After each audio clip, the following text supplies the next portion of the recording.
When Clara Vaughn, the ice queen who destroyed careers before breakfast, drunk dialed the employee she'd tormented for 3 years, Evan Parker should have let it ring. But that one moment of mercy on a rain-soaked Friday night would shatter every wall between them, turning a tyrant into something far more dangerous. Human. One good deed, one broken woman. One choice that would rewrite both their lives forever.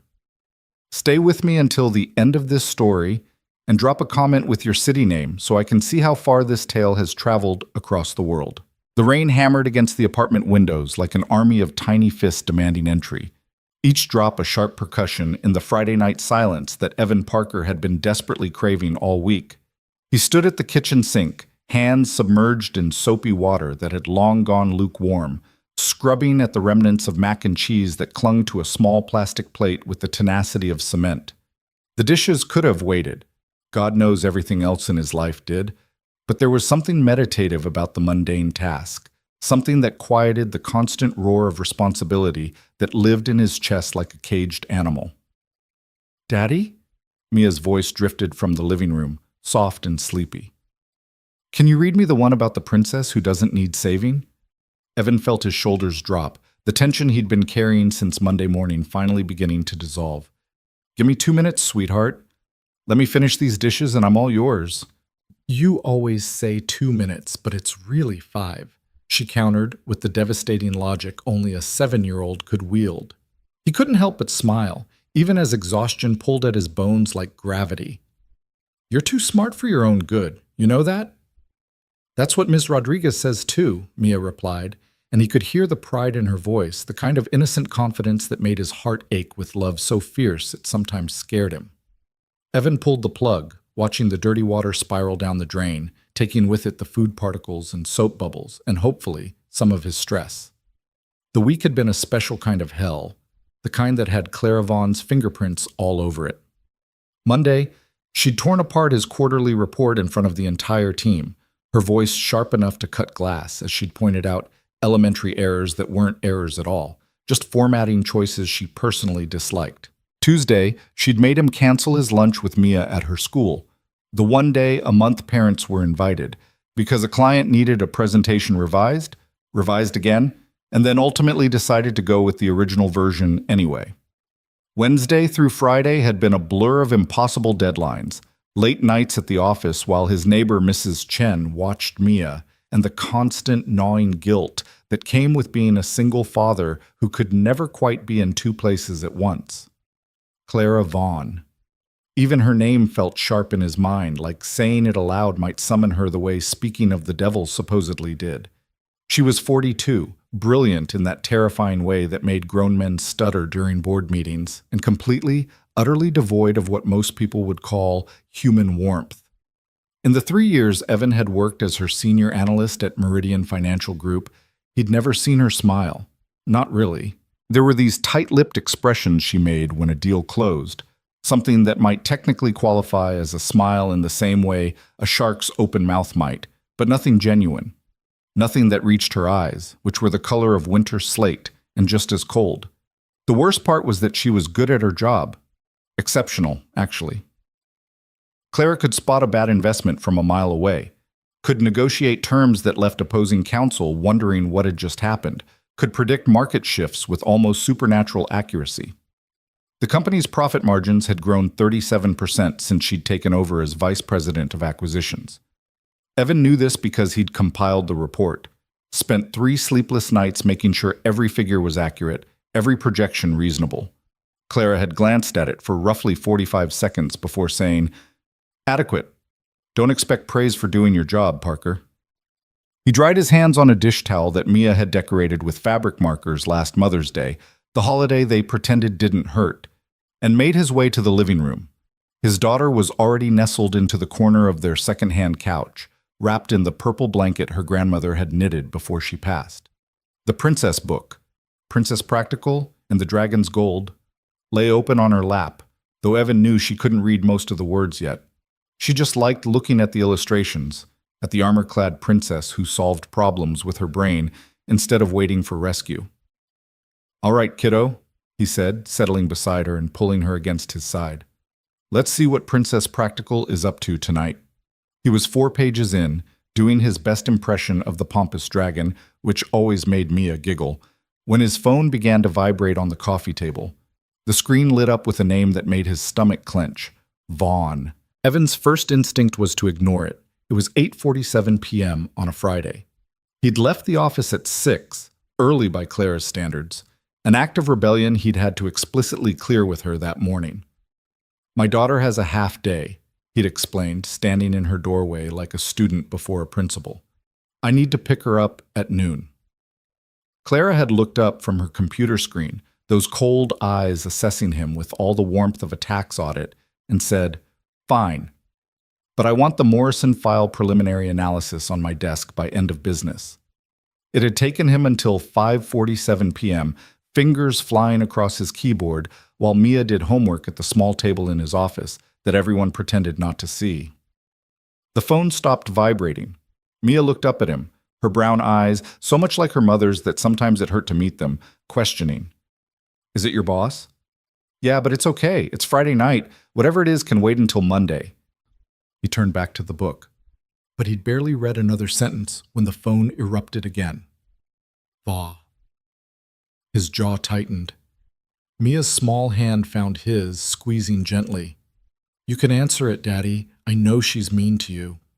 "She's not mean," Evan lied automatically, the same lie he'd been telling himself for 3 years. "She's just very focused on work." "That's what mean people say when they know they're being mean," Mia countered, with devastating 7-year-old wisdom. The phone went silent again. Evan exhaled slowly, relief and annoyance mixing in equal measure. They made it through another 2 pages. Princess Practical had just outsmarted the dragon by pointing out that hoarding gold was actually a poor investment strategy given inflation, when the phone buzzed a 3rd time. This time it wasn't a call, it was a text message. Then another in rapid succession, like machine gun fire. "Vaughn. Pick up. Vaughn. Parker. I need. Vaughn. Please." That last word stopped him cold. In 3 years, he'd never heard Clara Vaughn say please. Not once. She gave orders, made demands, occasionally acknowledged acceptable performance with a curt nod. But please was not in her vocabulary. It was like discovering that sharks could suddenly speak French. His thumb hovered over the screen, torn between his daughter curled warm against his side and the impossible word glowing up at him. Another message appeared. "Vaughn. Please help. I'm in trouble." "Shit," he whispered, then immediately winced. "Sorry, Mia. Don't say that word." "I know all the bad words, Daddy. Tyler Bronson says them on the playground." "Well, Tyler Bronson's parents are going to get a phone call from Ms. Rodriguez," Evan muttered, already reaching for his phone. His hands felt numb as he unlocked the screen, staring at those 4 words. "Please help. I'm in trouble." What kind of trouble could Clara Vaughn possibly be in? The woman who wielded power like a sword, who made senior partners nervous, who'd once made an opposing lawyer cry during a deposition. His mind raced through possibilities. A mugging, a car accident, some kind of medical emergency. Or maybe, and this thought made his stomach drop, maybe this was some kind of test. Some bizarre loyalty experiment she'd cooked up to see if he'd actually respond to personal requests. It seemed like exactly the kind of manipulation she'd engage in. But that please, that desperate lowercase please that looked so foreign coming from her number. "Daddy." Mia's voice pulled him back. "Is everything okay?" "No," he wanted to say. "Nothing about this is okay. Your father is about to do something incredibly stupid because his horrible boss, the same person who made him miss your school concert last month, sent a text message that might be genuine or might be a trap. Instead, he kissed the top of her head and stood up. "I need to make a quick phone call, sweetheart. Keep your spot in the book, okay?" He walked to his bedroom, closing the door softly behind him. The rain had intensified, creating a white noise backdrop as he stared at his phone. His thumb hovered over Clara's number. 3 years of criticisms echoed in his head. "This analysis is sloppy, Parker. I expected better from someone with your supposed credentials. Your personal life is not my concern. Make it work." That last one she'd said when he'd asked to leave early for Mia's birthday party, a request she'd ultimately denied. Every rational cell in his brain screamed at him to ignore this. To put his daughter to bed, pour himself the beer he'd been fantasizing about all week, and let Clara Vaughn handle her own problems for once. She'd never shown him an ounce of compassion. Why should he show her any? But then he thought about those 4 words again. The pleading, the vulnerability. And beneath all his resentment and exhaustion, there was something else. The stubborn, idiotic part of himself that believed everyone deserved help when they asked for it, even dragons. Evan pressed the call button. It rang once, twice. On the 3rd ring, someone picked up, but it wasn't Clara's voice. It was male, older, irritated. Yeah? I'm looking for Clara Vaughn, Evan said, his confusion sharpening into concern. She texted me from this number. Oh, you're the emergency contact? The man's voice dripped with exasperation. About time. Look, I'm Mike. I'm the manager here at the Copper Still on 5th. Your friend is plastered, refusing to give up her car keys, and I'm about 3 seconds away from calling her a cab and banning her from the premises. The world tilted slightly. Clara Vaughn, drunk, at a bar called the Copper Still. It didn't compute. Clara, who drank exactly 1 glass of wine at company functions and nursed it all night. Clara, who was always in control, always 3 moves ahead, always perfectly, infuriatingly composed. Is she okay? Is she hurt? Only thing hurt is her dignity and my patience, Mike said. She's been here since 4 o'clock, crying into her whiskey and scaring off my other customers. I've tried to call her a ride 3 times, but she keeps saying she's fine and demanding another drink. I cut her off an hour ago and she's been arguing with me ever since. You coming to get her or not? Evan's mind was already moving, calculating. The Copper Still was downtown, a 40-minute drive in good traffic, maybe 30 in the rain if he pushed it. Mrs. Chen, his neighbor, had mentioned she was staying in tonight. Mia was already in her pajamas, practically falling asleep. I'll be there in 30 minutes, he heard himself say. Don't let her drive. Don't let her leave. Buddy, I wouldn't let her behind the wheel of a shopping cart right now. Just get here before she starts throwing things. She's got an arm. I'll give her that. The line went dead. Evan stood in his bedroom, phone still pressed to his ear, wondering what alternate universe he'd just stepped into. Then training and instinct kicked in, the same automatic response system that had activated when Mia's mother had died, when life had fallen apart and he'd had to simply move forward because stopping meant drowning. He opened his door to find Mia standing right outside, still clutching her book. You have to go get her, don't you? Sometimes his daughter's perceptiveness was a blessing. Sometimes it felt like a tiny mirror reflecting all his failures back at him. Yeah, kiddo, I do. He knelt down to her level, hands on her small shoulders. I'm so sorry. I know this is our night, but she needs help, Mia finished for him. That's what you always say. When people need help, we help them, even when it's hard. Guilt and pride warred in his chest. I'm raising you too well, he said, pulling her into a hug. You're going to have a terrible time in the real world with that kind of compassion. You help people, and you're doing okay, she said into his shoulder. If only she knew how many times he felt like he was barely holding it together. Come on, we need to call Mrs. Chen. 10 minutes later, Mrs. Chen, who was 73 and had infinite patience for children but none for nonsense, was settled on the couch with Mia and a promise to stay until Evan returned. Take your time, she said, though her eyes held questions he didn't have answers for. And drive carefully. Roads are bad tonight. Evan grabbed his keys and wallet, pulled on a jacket that had seen better days, and paused at the door.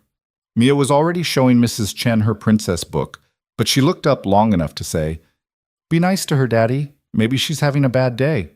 Maybe, he agreed, though bad day seemed like a dramatic understatement for whatever had reduced Clara Vaughn to a drunk mess at a downtown bar. The drive was exactly as miserable as he'd expected. Rain hammered his windshield, the wipers working overtime and still barely keeping up. Traffic was light but treacherous, every intersection a potential skating rink. Evan's mind churned the entire way, alternating between concern and resentment, worry and anger. What was he doing? Driving across the city in a storm to rescue the woman who'd made his professional life hell? The same person who'd shot down his raise request 3 months ago despite his consistent performance? Who'd called him into her office just last week to criticize his lack of dedication when he'd asked to leave early for a parent-teacher conference. But then he'd remember that message. Please help, I'm in trouble. And he'd press a little harder on the gas. The copper still turned out to be exactly the kind of place he'd expect Clara to never, ever set foot in. A dive bar with a flickering neon sign, grimy windows, and the general atmosphere of poor decisions and cheaper whiskey. A few patrons huddled under the awning, smoking cigarettes and eyeing the rain with resignation. Evan parked in the lot, miraculously finding a spot near the entrance, and sat for a moment in his car, engine still running, rain drumming on the roof. Last chance to turn back, a voice in his head whispered. Last chance to let Clara Vaughn handle her own disasters. Call her an Uber, text the bartender the confirmation code, and go home to your daughter. But his hand was already reaching for the door handle. The bar's interior was dim and sticky, smelling of old beer and desperation. A jukebox in the corner played something mournful and country. The Friday night crowd was sparse, a few old-timers nursing beers at the far end, a couple arguing in hushed tones at a corner booth, and at the bar itself, slumped over like a puppet with cut strings, was Clara Vaughn. Evan almost didn't recognize her. Gone was the severe bun, the perfect posture, the armor of designer suits and intimidation. Her dark hair hung loose and wild around her shoulders. Her white blouse was untucked and wrinkled, and she was, God help him, arguing with the bartender over a set of car keys dangling from his meaty fist. I'm perfectly capable of driving, she was saying, her words sliding into each other like ice cubes in a glass. I'm a professional. I close deals worth millions. I can certainly handle a vehicle. Lady, you can't even handle sitting on that stool without wobbling, the bartender, presumably Mike, shot back. He was a big guy, probably mid-50s, with the tired eyes of someone who'd seen every variety of human disaster. I already told you your friend is on his way. I don't have friends, Clara said, and the raw honesty in that slurred statement hit Evan harder than it should have. I have colleagues, subordinates, adversaries, but not friends. Well, somebody's coming for you, and you're not leaving until they get here.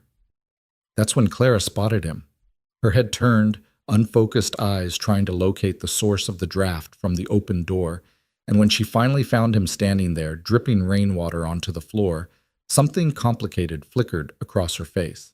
Surprise, shame, relief, anger, all of it tangled together. Parker. His name was an accusation and a question. What are you doing here?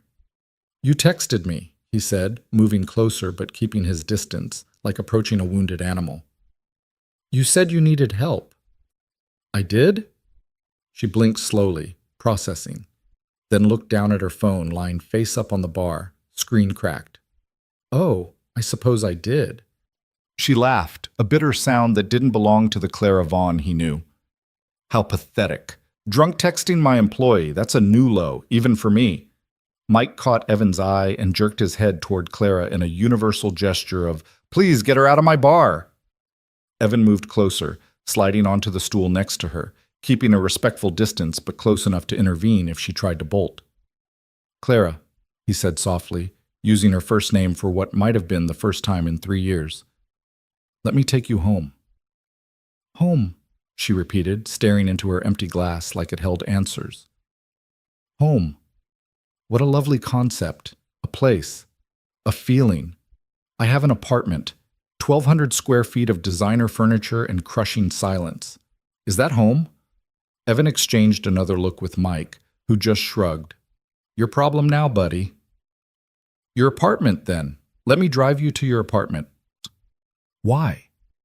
Clara turned to face him fully, and up close he could see the devastation in her eyes, red-rimmed, makeup smeared, filled with a pain so raw it made him want to look away. Why would you help me? I've been horrible to you.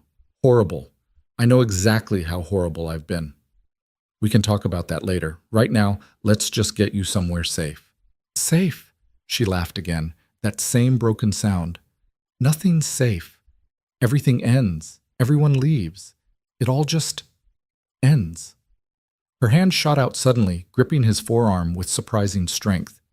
Did you know that? Did you know everything ends? I know, Evan said quietly, thinking of Mia's mother, of the car accident that had shattered his world 5 years ago. Trust me, I know. Something in his tone must have registered, even through the alcohol fog, because Clara's grip loosened. Of course you do. You're a widower. I read your file when HR sent it up. Single father, wife deceased, may need flexible scheduling.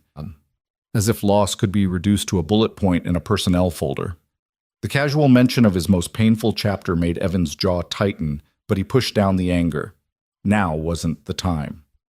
My car's right outside. Let me take you home. We'll get your car towed here tomorrow, and you can pick it up when I'm sober, when I'm myself again. She waved a hand dismissively, nearly losing her balance on the stool. What if this is myself? What if the cold bitch you all hate is just the costume I wear, and this, she gestured at herself, at the mess she'd become, is the truth? Then the truth needs a ride home, Evan said firmly.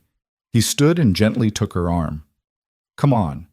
You can philosophize about identity in the car. For a moment he thought she might resist. Her body tensed, pride and stubbornness fighting against common sense and inebriation. But then she deflated, all the fight going out of her at once. Okay, she whispered. Okay.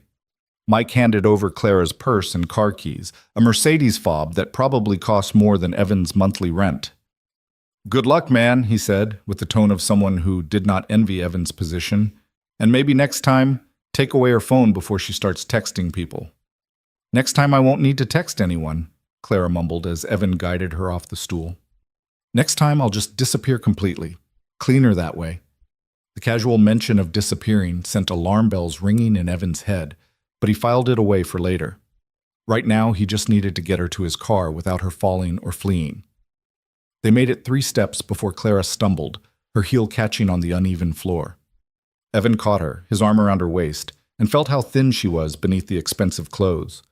When was the last time she'd eaten a real meal? I've got you, he said. Just lean on me. Well, that's what everyone says right before they let you fall, Clara murmured, but she leaned against him anyway. The rain had lightened to a steady drizzle as they emerged from the bar. The smokers under the awning watched with the detached interest of people who'd seen similar scenes play out 100 times. Evan held Clara steady with one arm while fishing his keys out with the other, clicking the unlock button for his aging Honda Civic, which looked especially pathetic parked next to what was presumably Clara's Mercedes several spaces down. Your chariot awaits, he said with forced lightness, opening the passenger door. Clara stared at the car like it was a particularly difficult puzzle. This is your vehicle. Yep. She's not much, but she runs. I pay you how much annually? Not enough, apparently, Evan said, and was rewarded with the ghost of a smile. Getting Clara into the passenger seat was like maneuvering a very expensive, very drunk marionette. She kept trying to help and only succeeded in making things harder, her limbs not quite responding to her commands. Finally, he got her settled, pulled the seatbelt across her chest, and paused. Up close, with the car's interior light illuminating her face, he could see the full extent of the devastation. This wasn't just drunk. This was broken. Clara, he said gently, where do you live? She rattled off an address in Riverview Heights. Of course she lived in Riverview Heights, where a studio apartment cost more than most people's annual salary. Evan closed her door, walked around to the driver's side, and slid behind the wheel. The car smelled like the vanilla air freshener Mia had picked out, and Clara's perfume, something expensive that probably had a French name. They'd been driving for maybe 5 minutes, Clara silent and staring out the window at the rain-blurred city lights, when she suddenly spoke. Do you know what today is? Friday, Evan offered. October 15th. Her voice was hollow. 23 years ago today, my mother died. Pancreatic cancer. 6 months from diagnosis to funeral. I was 19. Sophomore in college, double majoring in business and economics, already planning to conquer the world. And then she was just gone, erased, like she'd never existed at all. Evan's hands tightened on the steering wheel. He didn't know what to say. Sorry for your loss felt inadequate. I understand felt presumptuous, so he just drove and let her talk. I was her only child. Dad left when I was 3. couldn't handle the responsibility, the commitment, so it was just us. She worked 2 jobs to put me through school, told me I could be anything I wanted, pushed me to be strong, to never depend on anyone, to never let the world see weakness. Clara laughed bitterly. She'd be so disappointed to see me now. Her daughter, the success story, drunk in a dive bar on the anniversary of her death. I don't think she'd be disappointed, Evan said quietly. I think she'd be worried. There's a difference. You didn't know her. No, but I know grief. And I know it doesn't care about strength or success or any of the armor we build. It just hits, usually when we're least prepared for it. Clara turned to look at him, her eyes searching his face in the darkness. Your wife. How long has it been? 5 years. Car accident. Drunk driver ran a red light. The words came easier now, after years of practice. Mia was 2, doesn't really remember her, which is its own kind of tragedy. And you're raising her alone. Yeah. That's why you're always leaving early, why you need flexible scheduling, why you couldn't stay late Tuesday when I made you cancel your lunch with her. Understanding was creeping into Clara's voice, along with something that might have been shame. I knew about your daughter. It's in your file, but I didn't think about what that meant. What you were juggling. Most people don't, Evan said, and tried to keep the bitterness out of his voice. They drove in silence for a few more minutes. Evan navigated the slick streets, windshield wipers keeping rhythm with his thoughts. This was surreal. Sitting here with Clara Vaughn, his tormentor, his boss, the person who'd made him consider quitting on more than one occasion, having an actual human conversation, seeing her as something other than the ice queen in the corner office. I've been cruel to you, Clara said suddenly, her voice small. Haven't I? Evan considered lying, considered the careful political answer that would protect his job, his livelihood, his daughter's security. But maybe it was the late hour, or the rain, or the fact that Clara was already so far past her own walls that honesty felt like the only appropriate response. Yeah, he said. You have. Why? She turned to him again. Why did I do that? Why did I single you out? I don't know, Clara. You tell me. She was quiet for so long that he thought she might have fallen asleep, but then, in a voice barely above a whisper, because you have what I lost. A reason to go home. Someone waiting for you. Love that makes the struggle worthwhile. Her breath hitched. Every time I saw you checking your phone for messages from your daughter, every time you had to leave for a school event, every time you chose her over work, I hated you for it. Hated that you got to have that when my mother was taken from me. When I've been alone for so long, I've forgotten what it feels like to be anything else. The confession hung in the air between them, raw and painful. Evan's throat felt tight. That's not fair, he said quietly, punishing me for having what you lost. I know, God, I know. Nothing about it is fair. Nothing about any of this is fair. Clara pressed her hands to her face. I've become exactly what my mother warned me not to be. So obsessed with success that I forgot how to be human. And now I'm 42, alone, drunk in my employee's car on the anniversary of her death, and I can't even remember the last time someone touched me with kindness. They were pulling into the parking garage of her building now, all glass and steel and intimidating modernity. Evan found a visitor spot and killed the engine. The sudden silence was deafening, broken only by the patter of rain on the concrete above them. Clara, he said, I need to ask you something, and I need you to be honest. When you said earlier that you'd disappear completely, did you mean— No. She cut him off quickly. No, I'm not. I wouldn't. I'm just tired, Parker. So tired of being alone, of being the villain in everyone's story, including my own. Evan released a breath he didn't know he'd been holding. Okay, good. Because despite everything, I wouldn't want— He stopped, unsure how to finish that sentence. Wouldn't want what? I wouldn't want anything to happen to you, he said simply. You're difficult, and you've made my life harder than it needs to be, but I wouldn't want you to hurt yourself. Clara stared at him like he was speaking a foreign language. Even after everything I've done to you, even knowing how I've treated you? Everyone deserves a second chance, Evan said, and meant it. Sometimes we just need someone to believe we're worth saving. Something cracked in Clara's expression, some final wall crumbling. Tears spilled down her cheeks, mixing with the remnants of her smeared mascara. "I don't deserve your kindness," she whispered. "Maybe not," Evan agreed. "But I'm giving it to you anyway. Come on, let's get you upstairs." Getting Clara from the car to her apartment was another challenge in coordination and patience.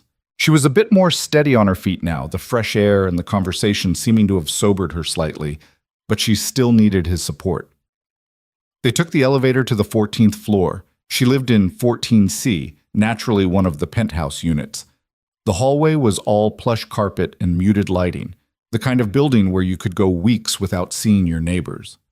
Clara fumbled with her keys, dropping them twice before Evan gently took them from her shaking hands and unlocked the door himself. The apartment beyond was exactly what he'd expected: immaculate, expensive, and utterly devoid of personality. Everything was in shades of white, gray, and chrome. Modern art that matched the color scheme hung on the walls. The furniture looked like it belonged in a catalog, positioned just so. There wasn't a single photograph, not a throw pillow out of place, not a hint that an actual human being lived here. It looked like a mausoleum. "Welcome to my home," Clara said with dark humor, spreading her arms wide and nearly toppling over. All the warmth and comfort of a surgical suite. Evan steadied her with a hand on her arm. "Where's your bedroom?" "Down the hall, second door on the right." She let him guide her in that direction, her steps uncertain. "You must think I'm pathetic." The great Clara Vaughn, reduced to this. "I think you're human," Evan said, "maybe for the first time since I've known you." Her bedroom was marginally more personal than the rest of the apartment. There was at least color here: a deep navy duvet on the king-size bed, a reading chair by the window, a bookshelf packed with titles ranging from financial theory to, surprisingly, poetry. Evan got Clara seated on the edge of her bed and knelt down to help her with her shoes, expensive heels that looked beautiful and painful in equal measure. "I can do it," she protested weakly, but didn't actually stop him. "I know you can," Evan said, sliding off the first shoe, then the second. "But you don't have to do everything alone, Clara. That's not strength, that's just lonely." She looked down at him, this man who'd driven across the city in a storm, to help the person who'd made his life miserable, who was now kneeling at her feet removing her shoes with a gentleness she hadn't experienced in years. "Why are you doing this?" she asked, and the question held a lifetime of confusion. "Why are you helping me?" Evan stood up, meeting her eyes. "Because everyone deserves a second chance," he repeated. "And because maybe, just maybe, you needed someone to see past the dragon to the person underneath." Claire's face crumpled. She reached out, grabbing his hand with both of hers. "I'm sorry," she choked out. "I'm so sorry for how I've treated you, for every missed event with your daughter, every unnecessary criticism, every moment I made you feel small. You didn't deserve any of it." "No," Evan agreed quietly. "I didn't, but I accept your apology." He pulled back the covers on her bed, helped her lie down, and tucked the duvet around her shoulders. She looked small like this, vulnerable, nothing like the formidable force she was in the office. Just a woman who'd lost her mother 23 years ago and never quite figured out how to fill that void.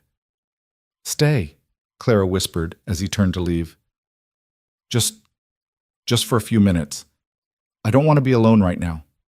Evan hesitated. Every professional instinct screamed that this was inappropriate, that he should leave immediately, that being in his drunk boss's bedroom at midnight was a recipe for disaster.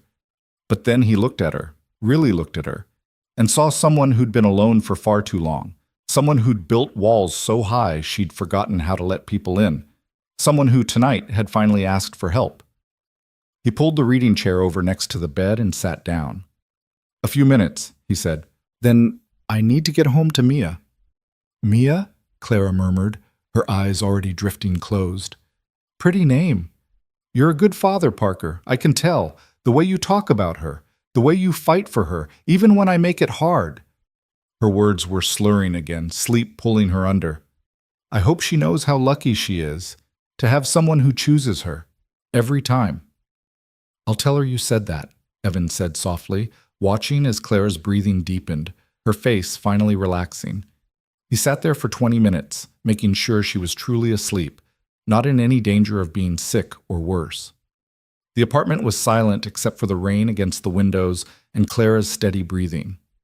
He found himself studying her face in the dim light from the hallway, the lines around her eyes that spoke of stress and long nights, the elegant bone structure, the way her hair fanned across the pillow. She looked younger like this, less formidable, almost peaceful. Before he left, Evan found a glass in her kitchen and filled it with water, leaving it on her nightstand along with a bottle of aspirin from her medicine cabinet. He scrawled a quick note on a sticky pad. "Drink water, take medicine, call if you need anything. Evan." Then he let himself out, locking the door behind him with the spare key from her keyring and sliding it under the door. The drive home felt longer somehow, the rain picking up again, his mind replaying the entire surreal evening. He kept hearing Clara's words. "I've been cruel to you. Why did I do that?" And her answer, "Because you have what I lost." It was almost 1 a.m. when he finally pulled into his apartment complex. Mrs. Chen was dozing on his couch, waking with a start when he came in. "Everything okay?" she asked, gathering her things. "Yeah," Evan said, pulling out his wallet to pay her for the late hours. "Everything's complicated, but okay." "The girl who needed help, she all right?" Evan thought about Clara in her cold apartment, finally sleeping after years of holding herself together through sheer force of will. "She will be," he said. "I think she just needed someone to see her." "You're a good man, Evan Parker," Mrs. Chen said, patting his arm. "Too good for this world sometimes." After she left, Evan checked on Mia, fast asleep, her princess book fallen open across her chest. He carefully removed it, tucked her covers up to her chin, and kissed her forehead. "I love you, kiddo," he whispered. "More than anything." He collapsed into his own bed fully clothed, too exhausted to even change. His last thought before sleep claimed him was of Clara's question. "Do you think people can really change?" He didn't know, but tomorrow, or rather later today, would be Monday. And Monday meant returning to the office, to the real world, where dragons wore business suits and vulnerability was a liability. What he didn't know, as he drifted off to sleep, was that Clara Vaughn was lying awake in her own bed, staring at the ceiling, the fog of alcohol finally lifting enough for the full horror of the evening to sink in. She remembered everything, every word, every tear, every confession. She remembered the kindness in Evan Parker's eyes when he'd said everyone deserves a second chance. She remembered the gentle way he'd removed her shoes, tucked her in, stayed until she fell asleep. And she remembered, most of all, what she'd become. The cruelty she'd wielded, the loneliness she'd chosen, the walls she'd built so high she'd forgotten there was a world beyond them. Clara reached for her phone on the nightstand, seeing the cracked screen for the first time. Evidence of her desperate texting, of her breakdown, of the moment she'd finally admitted she couldn't do it alone anymore. Part of her wanted to call him right now, to apologize again, to promise things would be different. But it was 1 a.m, and he'd already given up his entire evening for her. She'd already taken enough. Instead, she opened her calendar and did something she'd never done in 23 years. She blocked off the next Monday. Not for a meeting or a deal, just marked it. Make things right. She didn't know if she could change, didn't know if people like her, people who'd forgotten how to be soft, could learn again.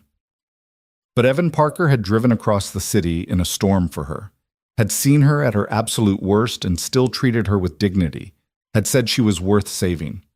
The least she could do was try. Outside both their windows, the rain finally stopped.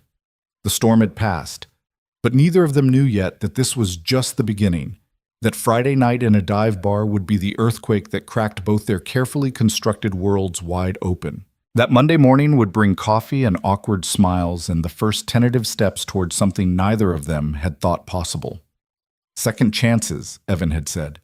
Everyone deserves a second chance. Claire Vaughn closed her eyes and for the first time in 23 years, let herself hope that maybe, just maybe, he was right. The weekend passed in a haze of normalcy that felt anything but normal. Evan took Mia to the park on Saturday, where she chased pigeons and demanded he push her on the swings until his arms ached. They made pancakes on Sunday morning, chocolate chip, her favorite. and spent the afternoon building a blanket fort in the living room while rain continued its intermittent assault on the windows. On the surface, everything was exactly as it should be. But beneath it all, Evan's mind kept circling back to Friday night like a moth to a flame. He replayed the evening in fragments, Claire's broken confession in his car, the way she'd looked so small in that enormous bed, her whispered apology that had sounded like it cost her everything to say. He wondered if she remembered, wondered if Monday would bring acknowledgement or denial, wondered if showing up to work would mean facing the dragon again or something else entirely. Sunday night, after Mia was asleep, he'd sat at his laptop and stared at a blank email addressed to Clara. He typed and deleted a dozen different messages. Hope you're feeling better. Too casual. We should talk about Friday. Too confrontational. Just checking in. Too familiar. In the end, he'd closed the laptop without sending anything. Whatever happened next needed to happen face to face, in the harsh fluorescent light of the office where their actual relationship existed. Monday morning arrived with cruel punctuality. Evan's alarm went off at 6:15, the same as every weekday, pulling him from dreams he couldn't quite remember, but that left him feeling unsettled. He went through his morning routine on autopilot. Shower, shave, wake Mia, make breakfast, pack her lunch, check her homework folder, navigate the familiar dance of getting a 7-year-old ready for school while simultaneously preparing himself for whatever awaited him at the office. "You're quiet today, Daddy," Mia observed over her bowl of cereal, her big brown eyes studying him with that unnerving perceptiveness she'd inherited from her mother. "Just thinking about work stuff, kiddo," Evan said, which wasn't a lie but wasn't the whole truth either. "Is it about the dragon lady?" Mia asked. "Is she still mean?" "I don't know yet," Evan admitted, pouring himself a second cup of coffee he probably didn't need but definitely wanted. "Maybe she won't be as mean anymore. People can change." "That's what you said about my broccoli," Mia pointed out. "But I still hate it." Despite everything, Evan laughed. "Fair point, but let's hope people are more adaptable than vegetables." He dropped Mia at school. She kissed his cheek and told him to have a good day, which made his chest tight with love, and then sat in his car in the parking lot, staring at the steering wheel and trying to psych himself up for whatever came next. The office building loomed in the distance, all glass and steel and corporate ambition. Somewhere on the 14th floor, Clara Vaughn was probably already at her desk, because she was always the first one in and the last one out. The question was, which Clara would he be facing? Evan arrived at the office at 8:40, which was actually 10 minutes earlier than usual. The morning was already in full swing, phones ringing, keyboards clattering, the smell of too strong coffee from the break room mixing with someone's overly enthusiastic cologne. He nodded at colleagues, accepted a morning Parker from Jenkins in accounting, and made his way to his cubicle in the acquisitions department. His desk looked exactly as he'd left it Friday evening. Organized chaos, 3 monitors displaying spreadsheets and financial models, a framed photo of Mia from last Christmas wearing a Santa hat and a gap-toothed grin. He set down his messenger bag, logged into his computer, and tried to focus on the Morrison file that was supposedly due today, even though he'd finished it Friday, and Clara knew it. 15 minutes passed, then 30. Evan kept glancing toward the hallway that led to Clara's corner office, expecting her to emerge at any moment with some impossible demand or scathing critique. But the hallway remained empty, her door remained closed, and the only sound was the ambient noise of an office coming to life. At 9:15, his phone buzzed with a calendar notification. Staff meeting, 9:30, conference room B. Evan's stomach dropped. Monday morning staff meetings were Clara's specialty, an hour of her dissecting the previous week's performance, pointing out flaws, and setting expectations that bordered on inhuman.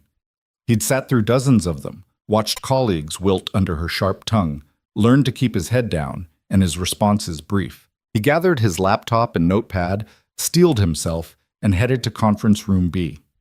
The others were already filing in. Marcus from legal, Jennifer and Tom from analysis, Sarah who handled client relations. Everyone wore the same expression, resignation mixed with low-level dread. They took their usual seats around the long table, leaving the head seat empty for Clara. 9:30 came and went. Clara's chair remained vacant. People exchanged confused glances. Clara was never late. She'd once held a meeting from her hospital bed after an appendectomy, video calling in with an IV still attached to her arm.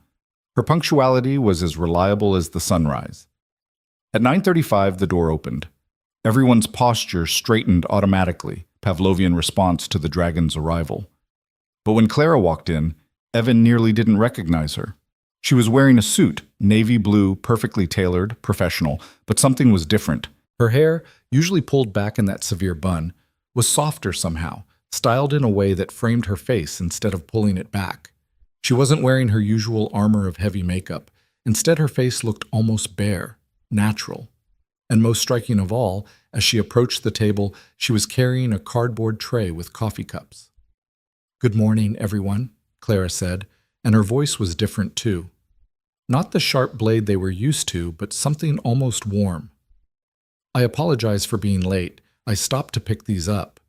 She began distributing the coffee cups, actually reading the names written on the sides. Marcus, black; Jennifer, vanilla latte; Tom, Americano; Sarah, chai tea latte. The room had gone completely silent, everyone too stunned to speak. Clara Vaughn was serving them coffee. The woman who once told an intern that she wasn't paid to be a waitress when asked to pass the sugar during a meeting was now personally delivering beverages. Then she stopped in front of Evan. Their eyes met, and he saw something in hers.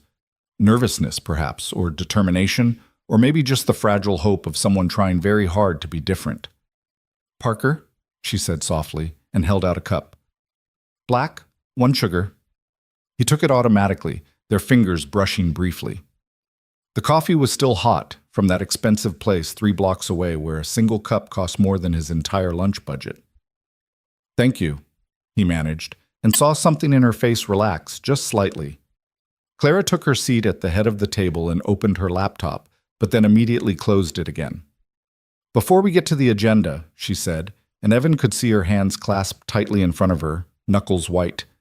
"I want to say something. I've been thinking a lot this weekend about leadership and what it means to be effective versus what it means to be good. And I've realized that I've been failing at the latter. You could have heard a pin drop. Marcus's mouth was literally hanging open. Jennifer had stopped mid-sip of her latte. "I've pushed all of you too hard," Clara continued, and her voice was steady, but Evan could hear the effort it took. "I've prioritized results over people, efficiency over humanity. I've made demands without considering the cost. And I want to apologize for that." She looked around the table, making eye contact with each person. "You're all exceptionally talented at what you do, and you deserve to be treated with respect and appreciation, not just criticism." "Is this a prank?" Tom whispered to Jennifer, who shushed him immediately. "I know that words are easy, and actions are what matter," Clara said. "So here's what's changing, effective immediately. First, no more mandatory weekend work unless there's a genuine emergency, and client inconvenience doesn't qualify as an emergency. Second, I'm implementing a strict policy about work-life balance. If you need to leave early for family obligations, school events, doctor's appointments, whatever, you tell me and you go. No explanations required, no guilt trips." She paused, and Evan saw her gaze land on him specifically. "Third, I'll be conducting individual meetings with each of you over the next 2 weeks to discuss your career goals, concerns, and how I can better support your professional development." Sarah raised a tentative hand. "What brought this on, if you don't mind me asking?" Clara was quiet for a moment, her jaw working like she was choosing her words carefully. "Let's just say I had a wake-up call this weekend. Someone reminded me that being strong doesn't mean being cruel, and that leadership without compassion is just tyranny." Again, her eyes found Evan's. "I'm not promising I'll be perfect at this. I've spent a lot of years being one way, and change is difficult, but I'm asking for your patience as I try to do better." The meeting continued, but it was nothing like any Monday meeting they'd experienced before. Clara asked for input instead of issuing orders. She acknowledged good work, actually said thank you and well done multiple times. When Jennifer mentioned a problem with a client deadline, instead of immediately criticizing, Clara asked, "What do you need from me to make this work?" It was like watching someone learn a new language in real time, occasionally stumbling but genuinely trying. As everyone filed out after the meeting concluded, Clara's voice stopped Evan at the door. "Parker, Could you stay for a moment? His colleagues gave him sympathetic looks as they left, old instincts dying hard, assuming he was about to be reprimanded. The door clicked shut, leaving them alone in the conference room. The morning sun streamed through the windows, painting geometric patterns across the table where Clara still sat, her untouched coffee in front of her. "Close the door," she said quietly. Evan did, then remained standing, unsure of the protocol for this unprecedented situation. Clara stood as well, and he could see she was nervous. Actually, nervous. Her hands moved to her sides, then to the back of the chair, then finally clasped in front of her like she didn't know what to do with them. "I remember everything," she said without preamble. "Friday night, the bar, what I said in your car, all of it." She took a breath. "And I meant everything I said, the apology, the admission of cruelty, all of it. I know I was drunk, and I know that's not an excuse, but it did make me honest in a way I haven't been in years." "Okay," Evan said, because he didn't know what else to say. "I've been thinking about what you said, about second chances, about everyone deserving to be saved." Clara's voice was getting softer, more vulnerable. "I don't know if I deserve that, Parker. I've been horrible to you, systematically, deliberately horrible. I used you as a punching bag for my own failures and pain. That's not something a simple apology can fix." "No," Evan agreed. "It's not." She flinched slightly, but nodded. "You're right. So I want to show you I'm serious. I want to make amends, not just with words, but with actions." She moved to the side table and picked up a manila folder he hadn't noticed before. "This is your promotion packet.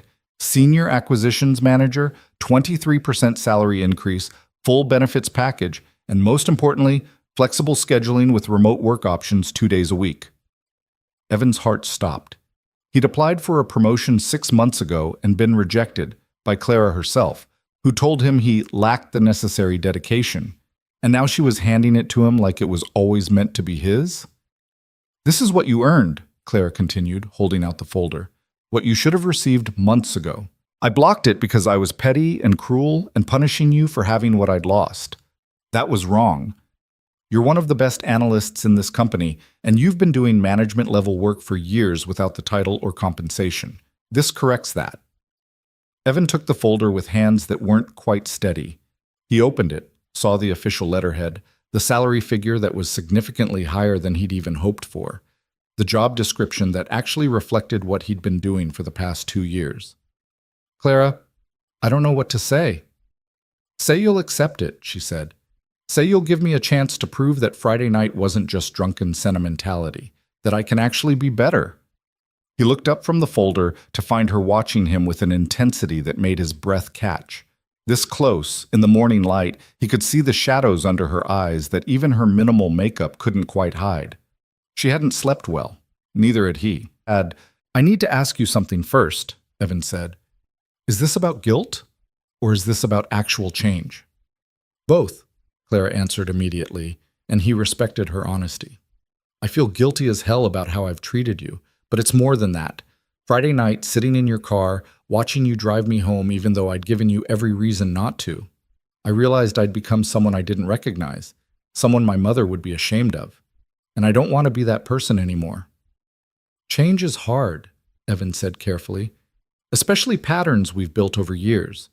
There are going to be times when you slip back into old habits." "I know," Clara said, "and when that happens, I need you to call me on it. To tell me when I'm being unreasonable or cruel. I'm asking you to hold me accountable." She managed a small, self-deprecating smile. "Consider it part of your new management responsibilities." Despite everything, Evan felt his own lips twitch. "That's a dangerous amount of power you're giving me. You've earned it. Hell, you've probably earned the right to quit and find a boss who isn't a disaster of a human being. But I'm hoping—" She paused, vulnerability cracking through again. "I'm hoping you'll stay. Give me a chance to make this right." Evan thought about Mia, about the financial security this promotion would bring, about actually being able to save money and maybe take her on a real vacation for once. He thought about the flexible scheduling, the remote work options, the freedom to be the father he'd been fighting to be for 5 years. And he thought about the woman standing in front of him, stripped of her armor, asking for help in the only way she knew how. "I'll stay," he said finally. but I'm holding you to everything you said in that meeting. The work-life balance, the respect, the compassion. If this is just a temporary gesture that disappears in a week, we're going to have a problem." "Understood," Clara said, and relief flooded her features. "Thank you, Parker." "Evan, thank you for not giving up on me." Before he could respond, both their phones buzzed simultaneously. Clara glanced at hers, and her expression shifted to something more professional. "The Hendricks call is in 20 minutes. I'll need you on it. Your analysis of their portfolio was excellent, and I want them to hear directly from you about our recommendations." "I'll be ready," Evan said, and started toward the door. "Evan," Clara called, using his first name again. He turned. "For what it's worth, Mia is lucky to have you. I meant that Friday night, and I mean it now. You're a good father. Don't let this job, don't let me make you forget that." Something in his chest loosened, a knot he hadn't realized he'd been carrying. "Thanks, Clara. That means more than you know." He left the conference room feeling like he'd stepped into an alternate dimension. The promotion folder felt heavy in his hands, weighted with possibility and hope and the terrifying prospect that maybe, just maybe, things could actually get better. The rest of the morning passed in a blur of normalcy. Conference calls, spreadsheets, the usual rhythm of office work, but with a strange undercurrent of anticipation. Evan kept expecting Clara to revert, to snap at someone or make an unreasonable demand, but every interaction he witnessed was measured and respectful. When Tom asked a question during the Hendricks call that Clara clearly found basic, instead of her usual cutting response, she simply explained the answer patiently. When Sarah's daughter called with a school emergency, Clara immediately told her to go without hesitation. By lunchtime, the office was buzzing with confused gossip. Evan heard snippets in the break room. She actually said, "Please. Did you see her bring us coffee? I don't trust it. This has to be some kind of corporate psychology experiment." He kept his head down, made a sandwich, and tried not to think about how his life had become inexplicably complicated by doing one good deed on a rainy Friday night.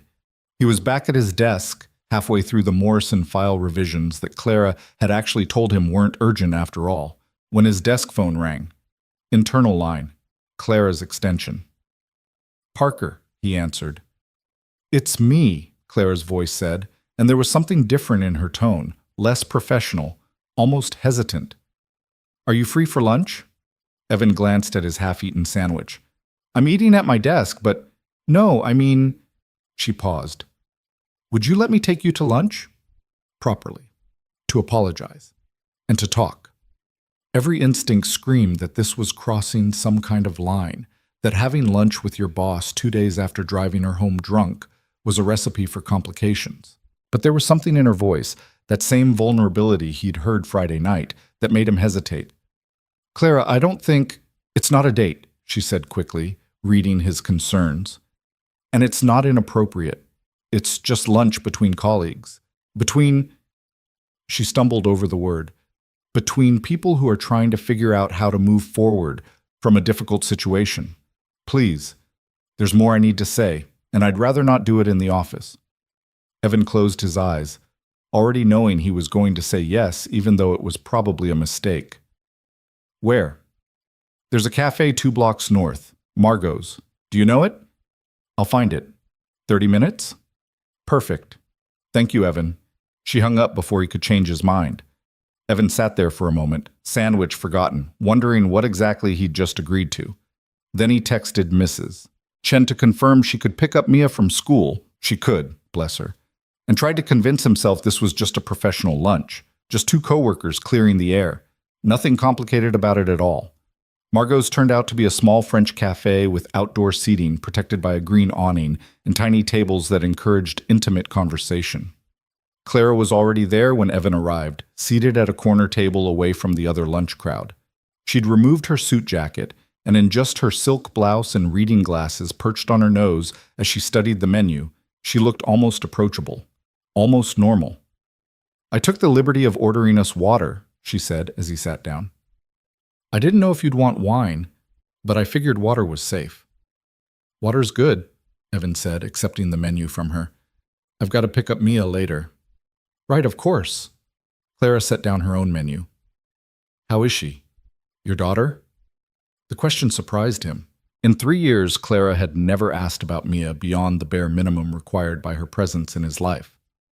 She's good. Second grade is kicking her butt a little. She's struggling with math, but we're working through it.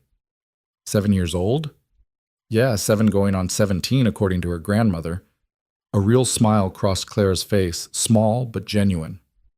She sounds spirited. That's one word for it, Evan said, and found himself smiling too. Stubborn is another. Opinionated, fearless. She once told her teacher that the tooth fairy was economically suspicious because the exchange rate for teeth was inconsistent and poorly regulated. Clara laughed. Actually laughed, a sound Evan wasn't sure he'd ever heard from her. That's amazing. Where did she learn that? From listening to me explain my work when she asks what I do all day, Evan admitted. I'm raising a tiny economist. It's terrifying. The waitress came, took their orders, quiche for Clara, a sandwich for Evan, and left them in comfortable silence for a moment. The lunch crowd hummed around them, the smell of coffee and baking bread filling the air.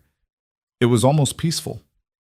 I want to explain Friday night, Clara said finally, her fingers tracing patterns on the condensation of her water glass. Not as an excuse, but so you understand. The anniversary of my mother's death is always hard, but this year something broke. I spent the morning at her grave, and then I went back to my apartment and realized I had no one to call. No friends to process it with, no family to remember her with, just me and 23 years of unprocessed grief. So you went to a bar, Evan said gently. So I went to a bar, she confirmed, and I drank until I couldn't feel anything, until the walls I'd built were too soaked to stand. And then I looked at my phone and saw your name, the person I'd been cruelest to, and I thought, if anyone will understand what it's like to keep functioning when your world has ended, it's Evan Parker. Evan's throat felt tight. I'm sorry. About your mother. 23 years doesn't make it stop hurting.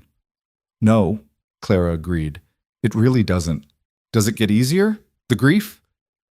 It gets different, Evan said, thinking of Mia's mother, of the way the sharp edges of loss had slowly worn smooth but never disappeared. You learn to carry it better, to find moments of happiness that don't feel like betrayal, but it never really goes away. I don't know how you do it, Clara said quietly.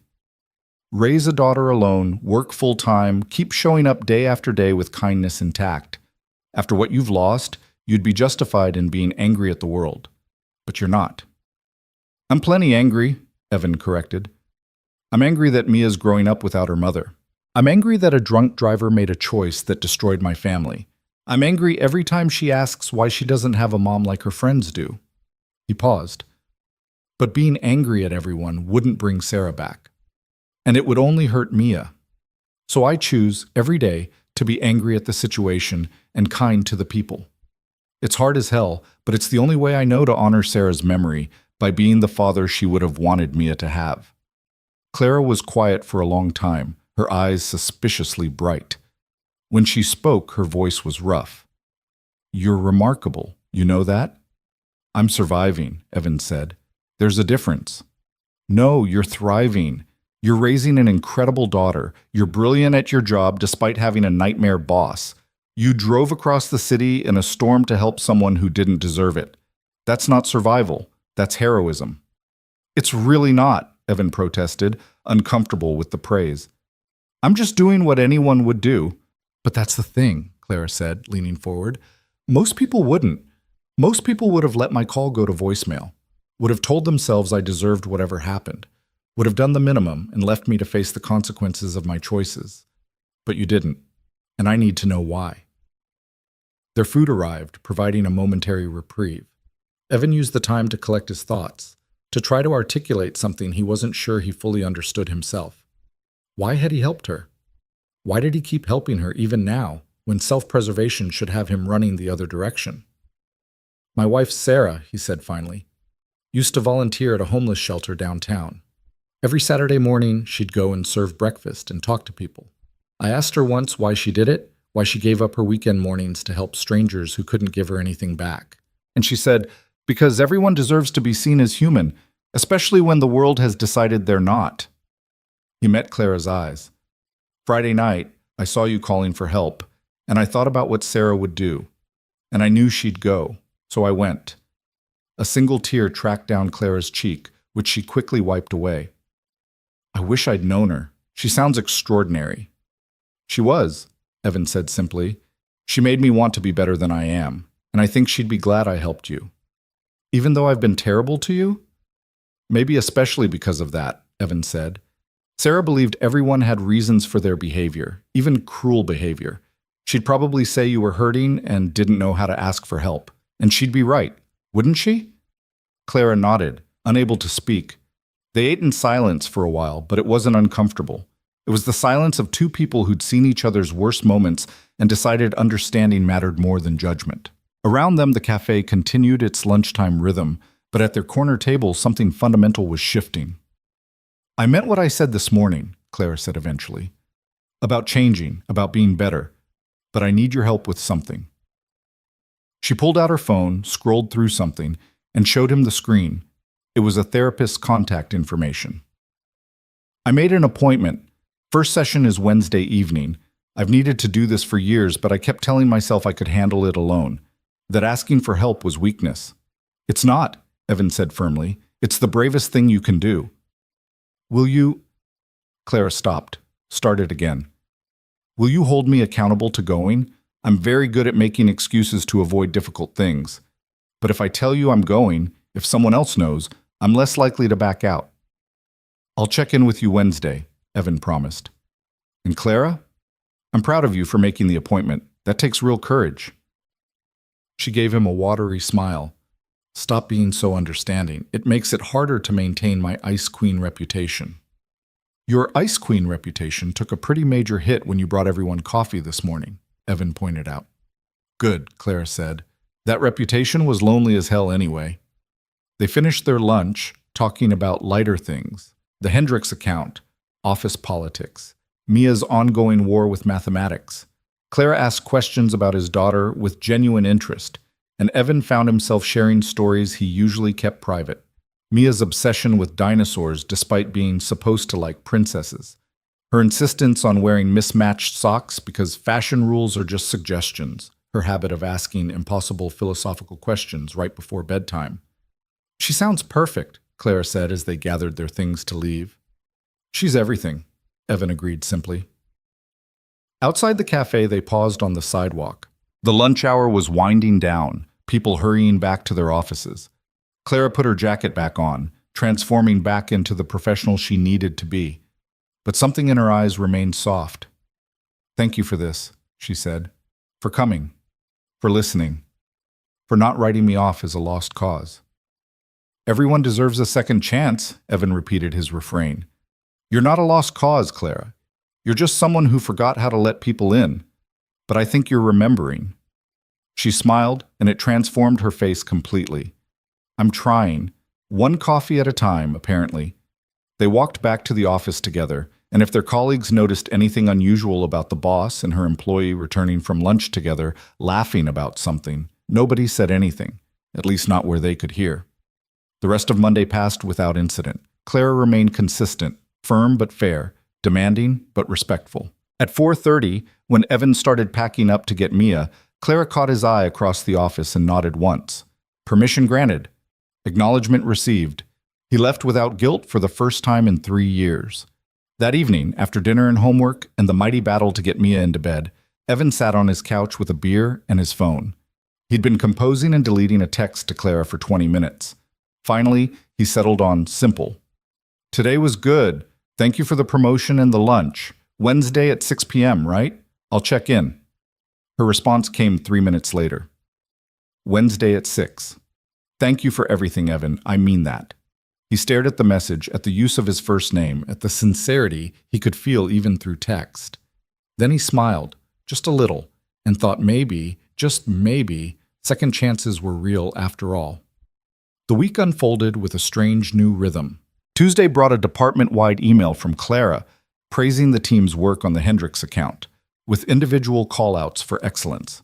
Evan's name was first on the list. Wednesday morning, she stopped by his desk with actual conversation, asked about Mia's math homework, mentioned she'd found some economics games for kids that might help. At 5:45 Wednesday evening, she stopped by his desk again. Heading out, she said, and he could see the nerves in how tightly she held her briefcase. Appointment at 6. You've got this, Evan said. And hey, it's okay if it's hard, that's kind of the point. She nodded, grateful. I'll let you know how it goes. Thursday morning, there was coffee on his desk when he arrived, black, 1 sugar, with a sticky note. Therapy was hell, but I'm going back next week. Thanks for the push. GCV. Evan smiled and tucked the note into his desk drawer, next to Mia's school photos, and a drawing she'd made of their family, 3 stick figures holding hands, one of them noticeably taller than the others. That's you and me and Mrs. Chen, Mia had explained, because she's family too now. Family, he thought.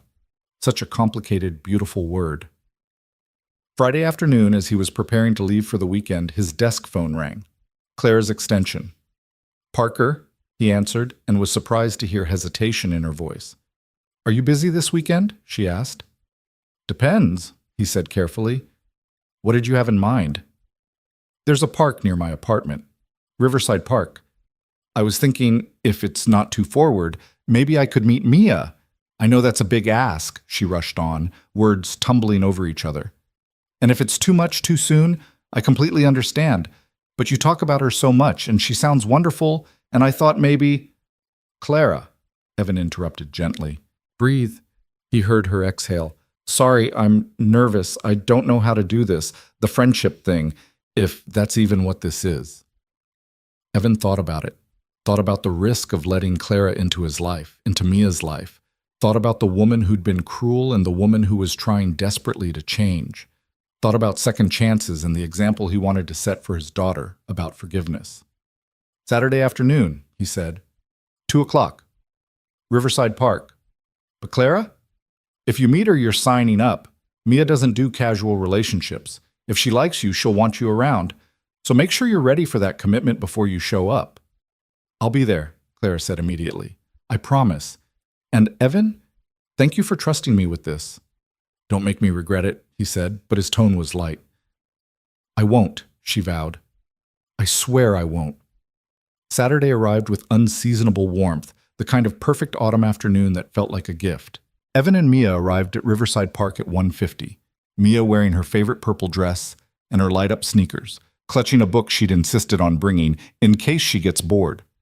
So who is this friend again? Mia asked as they walked toward the playground. Her name is Clara. She works with me. She's been going through a hard time, and I thought it would be nice for her to meet you. Is she the dragon lady? Mia asked with devastating directness.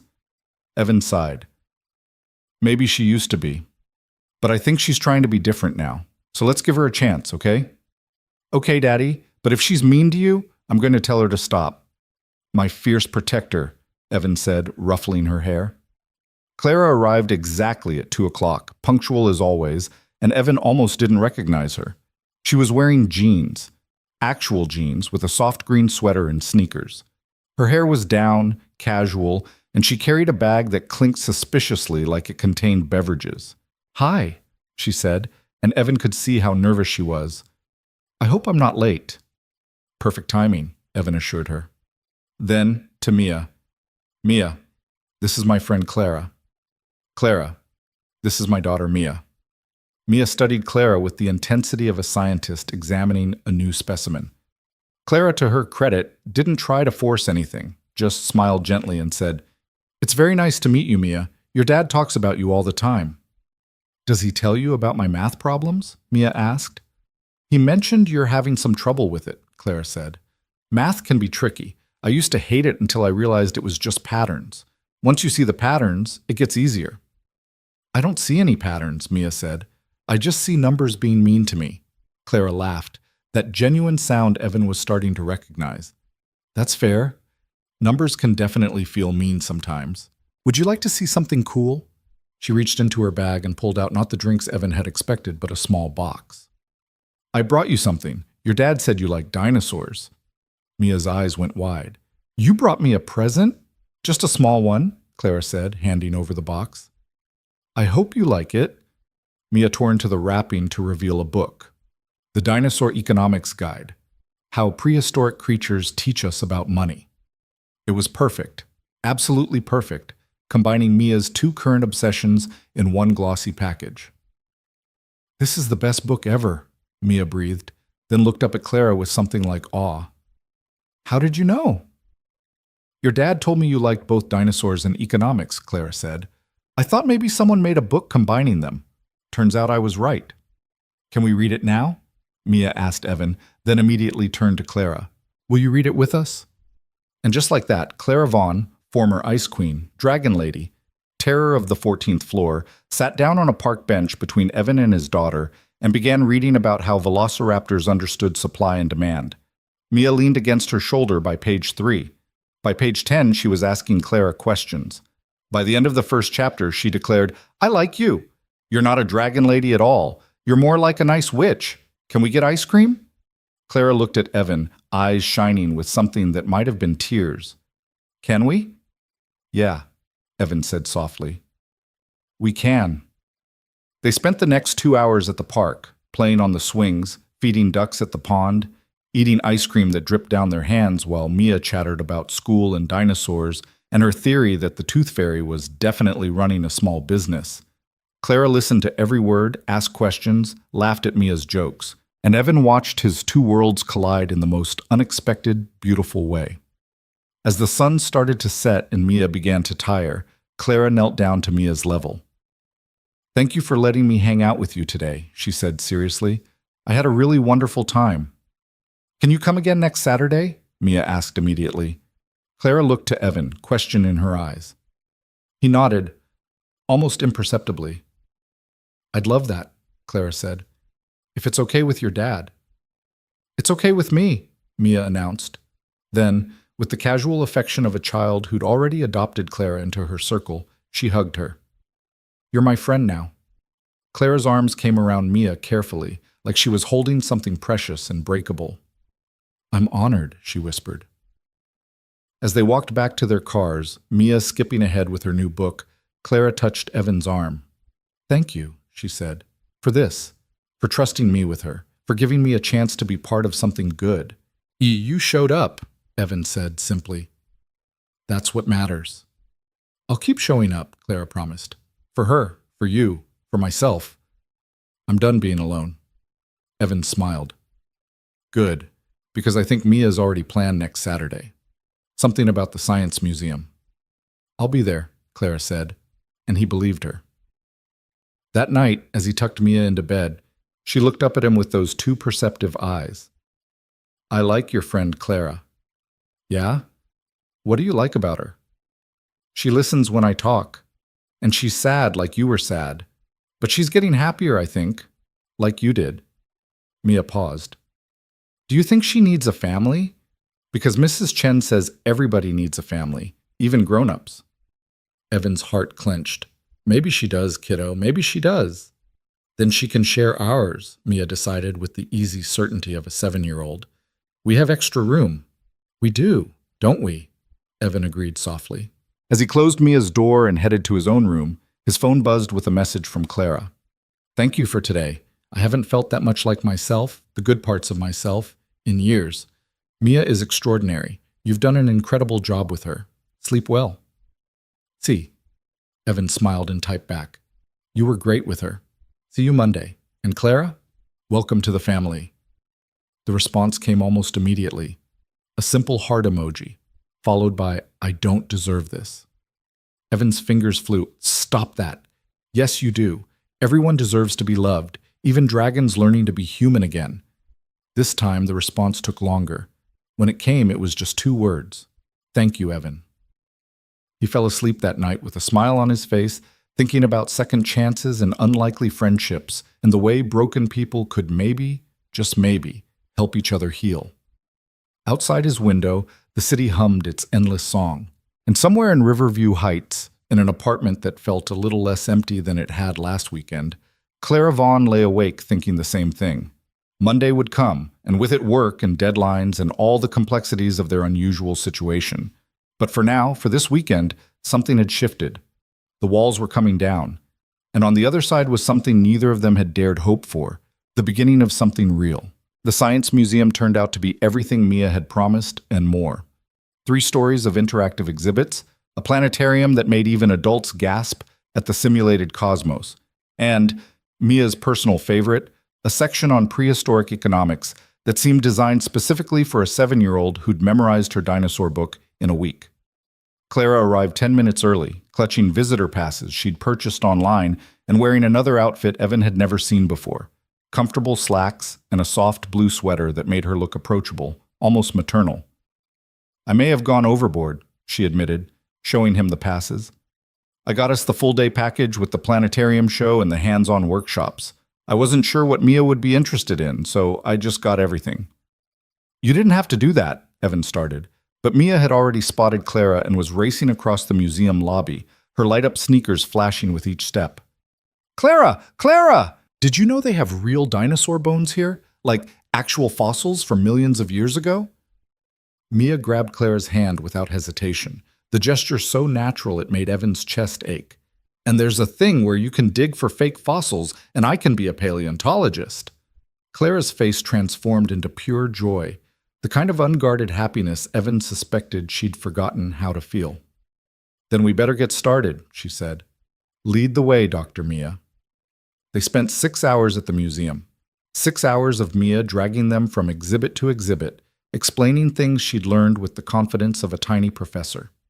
6 hours of Clara asking questions, genuine, interested questions, and listening to the answers like they were the most important things she'd ever heard. 6 hours of watching his daughter and his boss laugh together over failed attempts to build the tallest tower in the physics section. Of seeing Clara's eyes light up when Mia correctly answered a quiz question about market economics. Of feeling something in his chest that he thought died with Sarah slowly, carefully beginning to unfold. It was in the planetarium, during the show about the formation of the solar system, that Mia fell asleep. The darkness, the soothing narrator's voice, and the exhaustion from hours of exploration finally caught up with her. She slumped against Clara's side, her small head finding Clara's shoulder like it belonged there.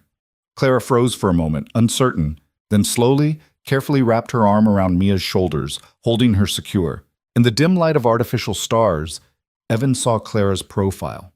The gentle curve of her smile, the shimmer of tears on her cheeks, the way she looked down at the sleeping child against her with something like wonder. When the show ended and the lights came up, Clara whispered, "Should we wake her?" "Give her a few minutes," Evan whispered back. She's always like this after museums. Overloads her brain and then crashes. Clara nodded, not moving, content to be the pillow for a sleeping 7-year-old she'd known for exactly 1 week. They sat in the emptying planetarium, other families filing out around them, existing in a bubble of their own making. Finally, Clara spoke, her voice barely audible. "I never thought I'd have this." "Have what?" Evan asked gently. "This." She gestured vaguely at Mia, at him, at the space between them. "Family, connection, someone small and perfect falling asleep on me like I'm safe." Her voice cracked. "I spent so many years convincing myself I didn't need it, didn't want it, that success and money and power were enough. And then Friday night happened and you showed up, and now I'm sitting in a planetarium with your daughter asleep on my shoulder and I'm realizing I've wasted so much time being afraid." "Afraid of what?" Evan asked, though he thought he knew. "Of this. Of caring.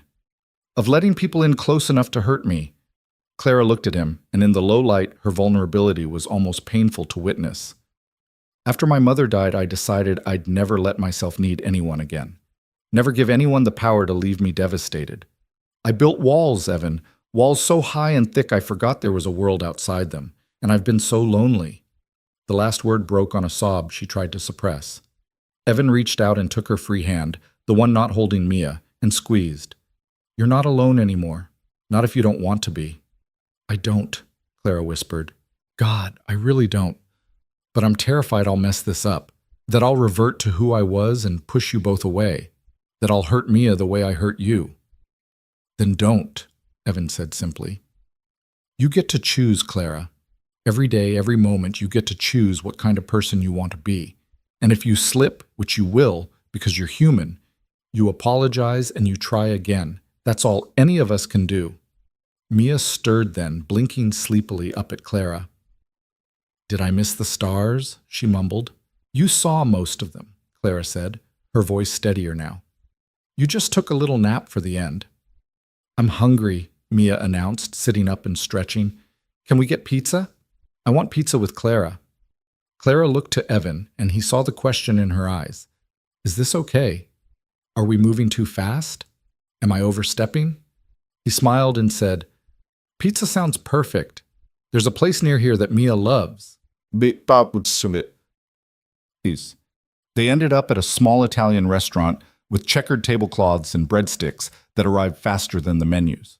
Mia sat between them in the booth, chattering about her favorite exhibits while systematically demolishing the breadsticks. Clara ordered a glass of wine, then seemed to think better of it and switched to iced tea. Evan noticed but didn't comment, just felt a quiet pride that she was being mindful, being careful. Over pizza, half cheese for Mia, half vegetarian for the adults, the conversation flowed easily. Mia asked Clara about her job, and Clara explained acquisitions in terms a 7-year-old could understand, finding good companies and helping them grow, like adopting plants and making sure they got enough water and sunlight. Mia asked if she'd ever met anyone famous, and Clara told a story about accidentally spilling coffee on a Fortune 500 CEO that had both of them laughing. Evan asked Clara how therapy was going, and she answered honestly. Hard, she said, really hard. Dr. Morrison doesn't let me hide behind corporate speak or deflection. She makes me actually feel things, which I'm discovering I'm terrible at. She paused. But also good. I'm starting to understand why I became who I became. The patterns, the defense mechanisms. Understanding doesn't excuse the behavior, but it helps me recognize it, so I can change it. I'm proud of you, Evan said, and meant it. That takes real courage. You say that a lot, Clara observed, that things take courage. Does it get easier, being brave? Sometimes, Evan said, thinking of the early days after Sarah's death, when getting out of bed had felt like climbing Everest. Sometimes bravery is just doing the next right thing, even when you're terrified, and then doing it again and again, until one day you realize you've been brave for so long it's become habit. The next right thing, Clara repeated softly. I like that. Mia, who'd been listening while coloring on her kid's menu, looked up. What's the next right thing right now? Ice cream sundaes, Clara said immediately, with total seriousness. Definitely ice cream sundaes. Mia grinned. I like how you think. They got ice cream sundaes.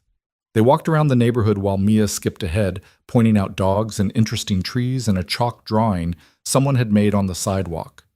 They ended up at a small park just as the sun was setting, painting the sky in oranges and pinks that looked too beautiful to be real. Mia climbed on the jungle gym while Evan and Clara sat on a bench, watching her play with the easy supervision of adults who knew she could handle herself. Thank you for today, Clara said after a while. This was one of the best days I've had in years, maybe ever. You're welcome here any time, Evan said. You know that, right? This isn't just me being nice to my boss. This is me genuinely enjoying your company. You're becoming a friend, Clara, a real one. She turned to look at him, and something in her expression made his breath catch. Is that all I am? A friend? The question hung between them, loaded with implications Evan wasn't sure he was ready to examine. Because the truth was, somewhere between the rainy Friday night and the coffee deliveries and the museum trips, something had shifted. Clara wasn't just his boss anymore, wasn't just the dragon he'd helped slay. She was becoming something else entirely, something that made his heart do complicated things when she smiled, something that filled the empty spaces in his life he'd convinced himself were fine staying empty. But it was too soon, too complicated, too risky with Mia's heart in the balance. I don't know, he admitted honestly. I know I care about you. I know seeing you happy makes me happy. I know Mia lights up when you're around, but Clara, I haven't done this since Sarah. Haven't even thought about doing this. And with our work situation and everything that's happened between us, it's okay, Clara cut him off gently. I'm not asking for anything. I'm not even sure what I'm feeling. I just know that when I'm with you and Mia, I feel like myself. The self I was supposed to be before grief and fear twisted me into something else. She smiled, self-deprecating. I'm probably just confusing gratitude with something else. You saved my life, literally and figuratively. It's natural to develop feelings for someone who does that. Is that what you think this is? Evan asked. Gratitude? I don't know, Clara echoed his words back to him. But I know I don't want to lose this. Whatever this is, your friendship, Mia's affection, the feeling that I matter to someone. So if we need to just be friends, I can do that. I'll do whatever it takes to keep this. Evan wanted to say more, wanted to explore the complicated tangle of feelings in his chest, but Mia was running back toward them, breathless and grass-stained and grinning. Daddy, can Clara come to my school thing on Friday? We're doing presentations about our families, and I want to talk about how some families are made of people who choose each other, and Clara chose us. Evan's heart clenched. Clara's eyes went wide. Sweetheart, he started carefully, Clara has work on Friday. She might not be able to— What time is the presentation? Clara interrupted. 2:00, Mia said, in Mrs. Patterson's class, room 204. I'll be there, Clara said, and the certainty in her voice left no room for doubt. I'll leave work early. Nothing is more important than this. Mia threw her arms around Clara's neck. You're the best. Over Mia's head, Clara met Evan's eyes. Is that okay? She mouthed. He nodded, throat too tight to speak, because watching Clara promise to show up for his daughter, seeing the way she held Mia like she was precious, feeling the pieces of his carefully controlled life rearrange themselves to make room for her. It was terrifying and wonderful in equal measure. They drove home separately as the evening deepened into night, but not before Mia insisted on a group hug in the parking lot that left all three of them laughing. Evan watched Clara drive away in her Mercedes, still such a contrast to his aging Honda, and felt Mia's small hand slip into his. I love her, Daddy, Mia said simply. Is that okay? Yeah, baby, Evan said, squeezing her hand. That's okay. Do you love her too? The question was innocent, uncomplicated by adult fears and hesitations. Evan thought about Clara's laugh, about the way she'd held Mia in the planetarium, about the woman she was becoming right before his eyes. I think I might be starting to, he admitted. Is that okay with you? Duh, Mia said with 7-year-old sass. She's awesome, and she makes you smile like you used to with Mommy, not the sad smile, the real one. Evan picked her up even though she was getting too big for it, held her close while she giggled. When did you get so smart? I've always been smart, Mia informed him. You're just finally noticing. That week took on a rhythm that felt both new and natural. Clara continued her transformation at work, still brilliant and demanding, but wrapped in compassion now. She remembered birthdays, asked about people's families, actually said good morning to the junior analysts instead of just striding past them. The office gossip mill worked overtime trying to figure out what had happened to their ice queen, but nobody complained about the change. Evan found himself looking forward to their morning coffee chats. Clara had started stopping by his desk every day around 9, 2 cups in hand, to discuss the day's priorities. They'd talk about work for 5 minutes, and then somehow always ended up on other topics.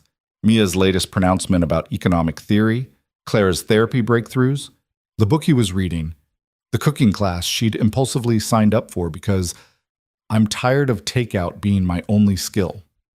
Wednesday brought Clara's 3rd therapy session, and she texted him afterward. Dr. Morrison says I have profound abandonment issues and maladaptive coping mechanisms. I told her I prefer emotionally efficient. She was not amused. But we're making progress. Talked about my mother today without completely breaking down. Baby steps. Evan replied, Baby steps are still steps. Proud of you. Her response was immediate. That means more than you know. Thursday night, his phone rang at 11 p.m. He was already in bed, drifting toward sleep, but Clara's name on the screen had him instantly alert. Hello? I'm sorry for calling so late. Her voice was strained, tight with barely controlled emotion. I didn't know who else to call. Can I just talk for a minute? Of course, Evan said, sitting up and turning on the bedside lamp. What's wrong? I ran into someone today, after work, an old colleague from my previous firm. She was with her family, husband, 2 kids, looked so happy, and she saw me and her whole face just closed, like I was something distasteful she had to acknowledge out of politeness. Clara's breath hitched. She said, Clara, still married to the job I see. And it hit me that this is how people see me, how I've made them see me, as this cold, one-dimensional person whose entire existence is work. That's not who you are, Evan said firmly. But it was. For so long, it was. And I've hurt so many people being that person. I burned bridges, stepped on colleagues to get ahead, prioritized deals over relationships. And now I'm trying to change, but the damage is done. People will always see me as the dragon. Not everyone, Evan said. Mia doesn't see you that way. I don't see you that way. Not anymore. We see who you're becoming. But what if who I'm becoming isn't real? Clara's voice broke. What if this is just temporary and I slip back into old patterns? What if I hurt you and Mia the way I hurt everyone else? Clara, listen to me. Evan put every ounce of conviction into his words. Change is never linear. You're going to have bad days. You're going to slip up. You're going to encounter people who only remember who you were and can't see who you're becoming. That's part of the process. But the fact that you're worried about hurting us, the fact that you're aware of your patterns and actively working to change them, that's what makes this real. She was quiet for a long moment, and he could hear her breathing slowly evening out. How do you do that? She finally asked. Do what? Make everything feel manageable. Make me feel like I'm not completely broken beyond repair. Because you're not, Evan said simply. You're just human, messy and complicated and still learning, like all of us. I don't deserve you, Clara whispered. Stop saying that. You keep deciding what you do and don't deserve, but that's not how this works. I'm choosing to be here. Mia's choosing to care about you. You don't have to earn our affection, Clara. You just have to accept it. Another long silence. Then, thank you for answering, for talking me down, for not giving up on me. Never, Evan said. Now get some sleep. Tomorrow's Friday, and you have a very important school presentation to attend. He heard her laugh, small but genuine. I'm nervous about that, you know. What if I mess it up? What if the other parents judge me? What if Mia realizes I'm not actually cool and just some broken woman playing at having a family? Clara, you're going to be great. Just be yourself. The real yourself, not the armor. Mia already loves you. Nothing you do tomorrow is going to change that. Okay, she said, sounding steadier now. Okay, I can do this. You can, he confirmed. Now seriously, sleep. I'll see you tomorrow. Evan? Her voice stopped him before he could hang up. I think I'm falling in love with you and Mia. I don't know what to do with that, but I needed to say it, even if just once. Good night. She hung up before he could respond, leaving him staring at his phone in the lamplight, heart pounding, mind racing. She was falling in love with them, with him. And the terrifying thing was, as he lay back down and stared at his ceiling, he realized he was falling too, past the point of friendship, past the point of simple affection, into something deeper and more complicated and more wonderful than he'd thought possible. He didn't sleep much that night. Friday afternoon arrived with the kind of crisp autumn weather that made everything feel possible. Evan left work at 1:30. Clara had insisted, had personally told their supervisor that he needed to be at his daughter's school event, and made it to Mia's classroom 20 minutes early. Other parents were already gathering, clutching phones ready to record their children's presentations. He found a seat near the back, trying not to think about how Sarah should have been here, how she'd have loved this. At 1:50, the classroom door opened and Clara walked in. She'd clearly left work too because she was still in her professional attire, tailored black pants and a white blouse, but she'd added a colorful scarf that softened the look. She scanned the room, found Evan, and her whole face lit up. She made her way over, ignoring the curious looks from other parents, and sat down beside him. Made it, she whispered. Traffic was hell, but I made it. I never doubted you, Evan whispered back. Mrs. Patterson called the class to order, and one by one, children stood up to present their family projects.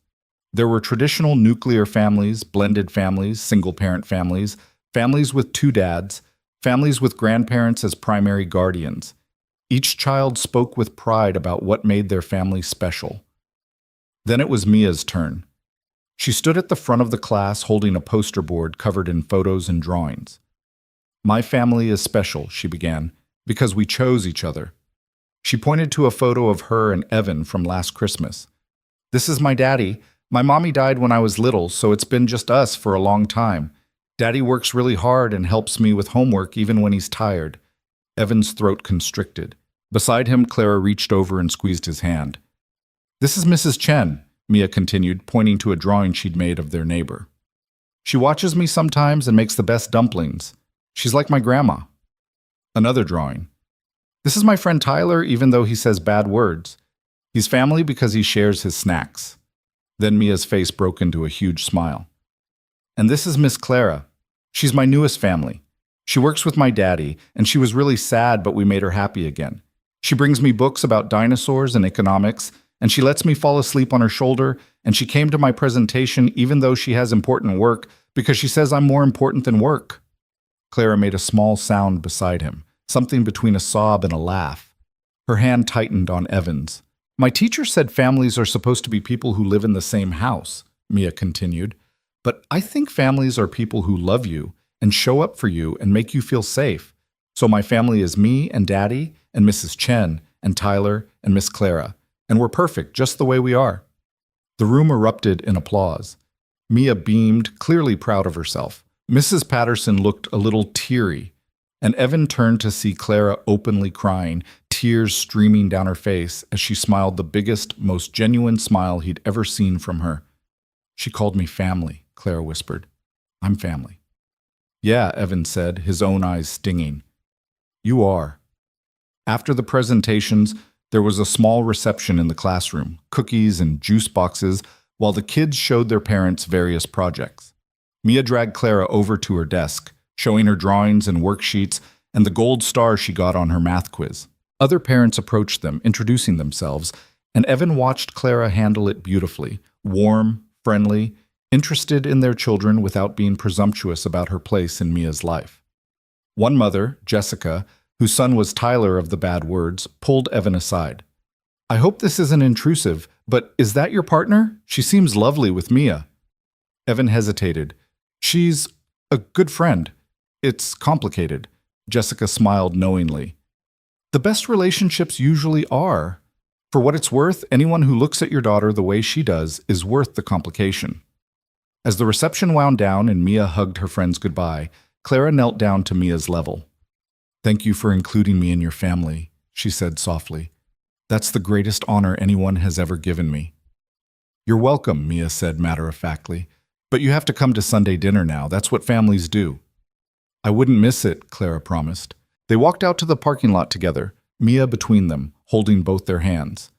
The afternoon sun cast long shadows, and for a moment they looked like exactly what they were becoming, a family. Not traditional, not simple, but real.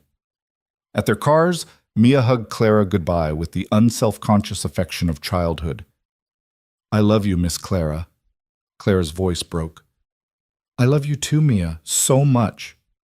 After Mia was buckled into Evan's car, playing with a toy, Clara turned to him. Can we talk? Just for a minute? Of course. She took a breath, gathering courage. What I said last night on the phone, about falling in love with you both, I meant it. And I know it's complicated and messy and probably a terrible idea professionally, but I can't pretend anymore. I can't pretend this is just friendship when seeing you makes my heart race. When thinking about Mia makes me want to cry with happiness. When the idea of not being in your lives feels impossible. Evan's heart was pounding. Clara! You don't have to say anything, she rushed on. I'm not asking for anything. I just needed you to know, because being honest about my feelings is part of changing, part of letting people in. And you've taught me that vulnerability isn't weakness. So here I am, vulnerable, terrified, completely in love with you and your daughter. Evan looked at this woman, once his tormentor, now his friend, possibly something more, standing in an elementary school parking lot confessing her feelings with raw honesty. He thought about Sarah, about the love he'd lost and never thought he'd find again. He thought about the example he wanted to set for Mia about courage and second chances. He thought about how Clara made him laugh, how she fit into their lives like a missing puzzle piece, how Mia had called her family. I'm falling for you too, he said quietly. I've been trying not to, trying to be sensible about workplace dynamics and protecting Mia's heart, and not moving too fast. But the truth is, I'm falling hard, and it terrifies me because I've already lost one person I loved. I don't know if I can survive losing another. Clara stepped closer, close enough that he could see the gold flecks in her eyes. Then let's not lose each other. Let's be careful and honest and take this as slow as we need to.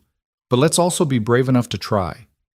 Because, Evan, I've spent 23 years avoiding love because I was afraid of loss. And I'm done being afraid. I'd rather have whatever time we get together than spend another day playing it safe and ending up alone.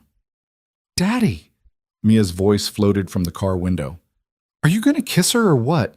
Tyler says that's what grown-ups do when they like each other.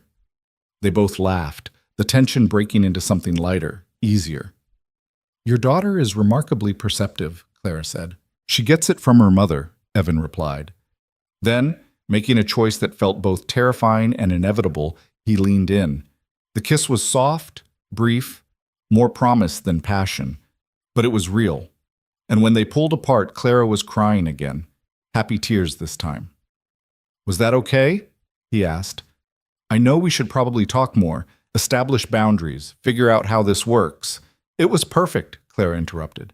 And yes, we should talk. But right now, your daughter is watching us from the car and probably judging our technique, so maybe we table the logistics for later? Evan laughed and glanced at the car, where Mia was indeed watching with great interest and giving them an enthusiastic thumbs up. Sunday dinner? He offered. We can talk then, all three of us. Figure out what this looks like. Sunday dinner, Clara agreed. I'll bring wine, and maybe dessert. Do you think Mia likes tiramisu? Mia likes anything with sugar in it. Clara smiled, that full, genuine smile that transformed her entire face. Then tiramisu it is. Now go, before your daughter stages a mutiny.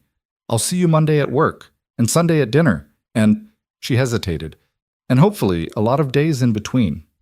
Count on it, Evan said. He drove home with Mia chattering about the presentation, about how Miss Clara was now officially part of their family, about whether they should teach her their secret pancake recipe. And Evan let himself feel something he hadn't felt in 5 years. Hope. Hope that maybe broken people could heal together, that maybe love could happen twice, that maybe, just maybe, they were all going to be okay. That night, after Mia was asleep, Evan sat on his couch and looked at the framed photo of Sarah on the bookshelf. I think you'd like her, he said quietly to the image of his late wife's smiling face. She makes Mia laugh. She makes me remember what happiness feels like. And I think you'd tell me it's okay to love her, to let her in, to stop punishing myself for surviving when you didn't. The apartment was silent, but in that silence, Evan felt something release, a permission he'd been waiting 5 years to give himself. Sarah would want him to be happy, would want Mia to have a mother figure, would want their family to grow and change and include new people.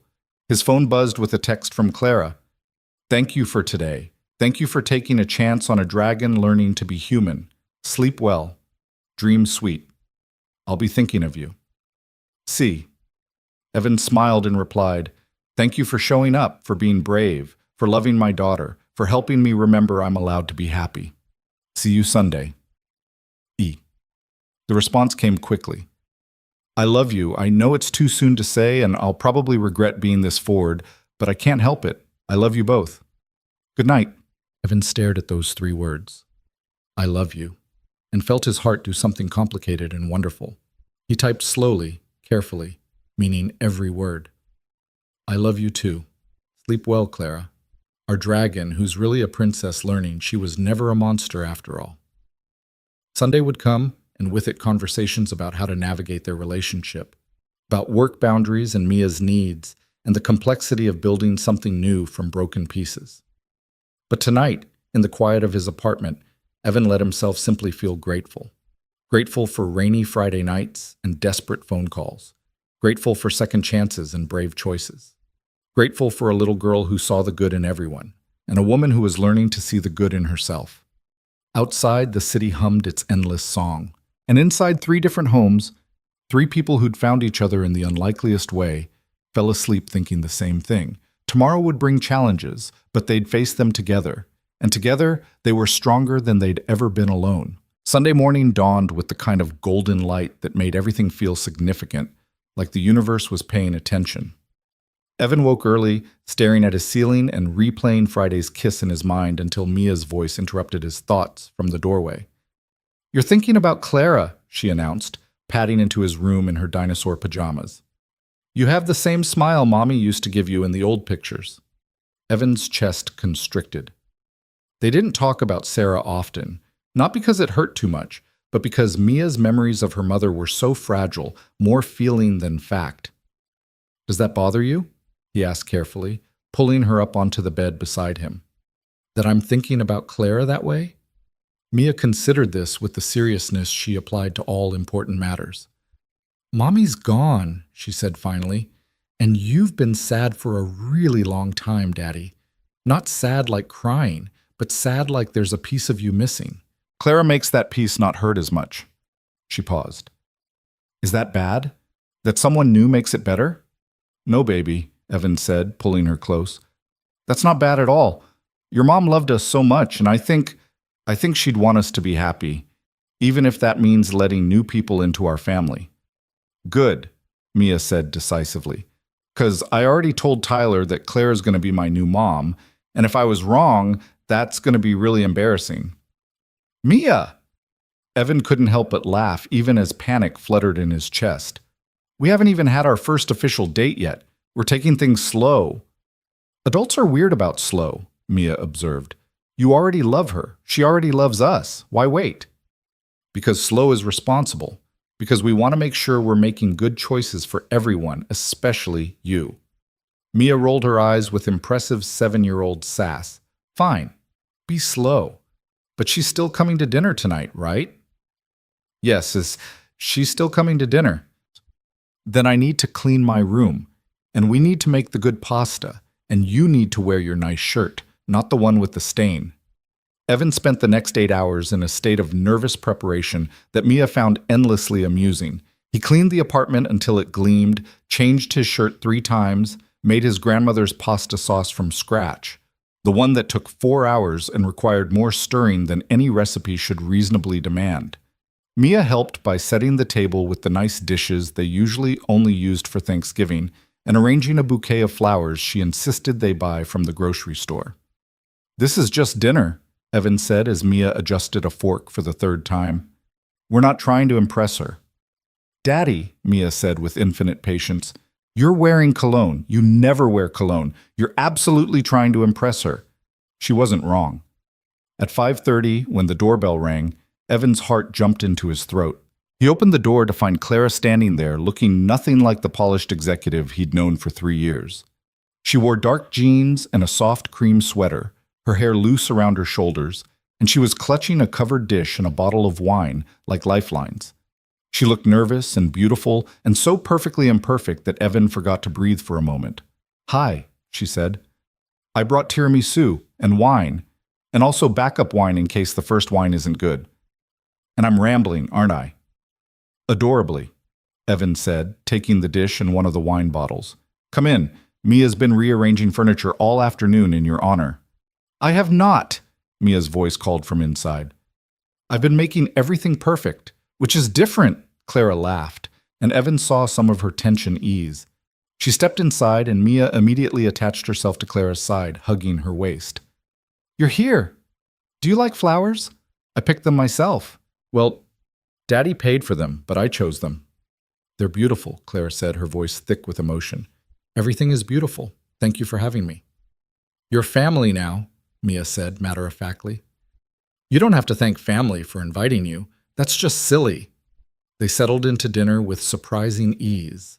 The pasta was perfect, even if Evan did say so himself, and the conversation flowed naturally between the 3 of them. Clara told stories about her disastrous attempt at her cooking class, where she'd somehow managed to both undercook and burn the same chicken. Mia demonstrated her latest math breakthrough, showing Clara how she'd finally understood division by thinking of it as sharing cookies fairly. Evan found himself watching them interact, Clara's genuine interest in every word Mia said, Mia's complete comfort with this woman who'd been a stranger just a few weeks ago. After dinner, while Mia was distracted with dessert, Clara touched Evan's hand across the table. Can we talk?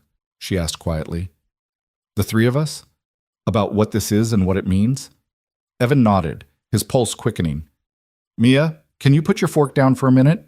Miss Claire and I want to talk to you about something important. Mia's eyes went wide. Are you getting married?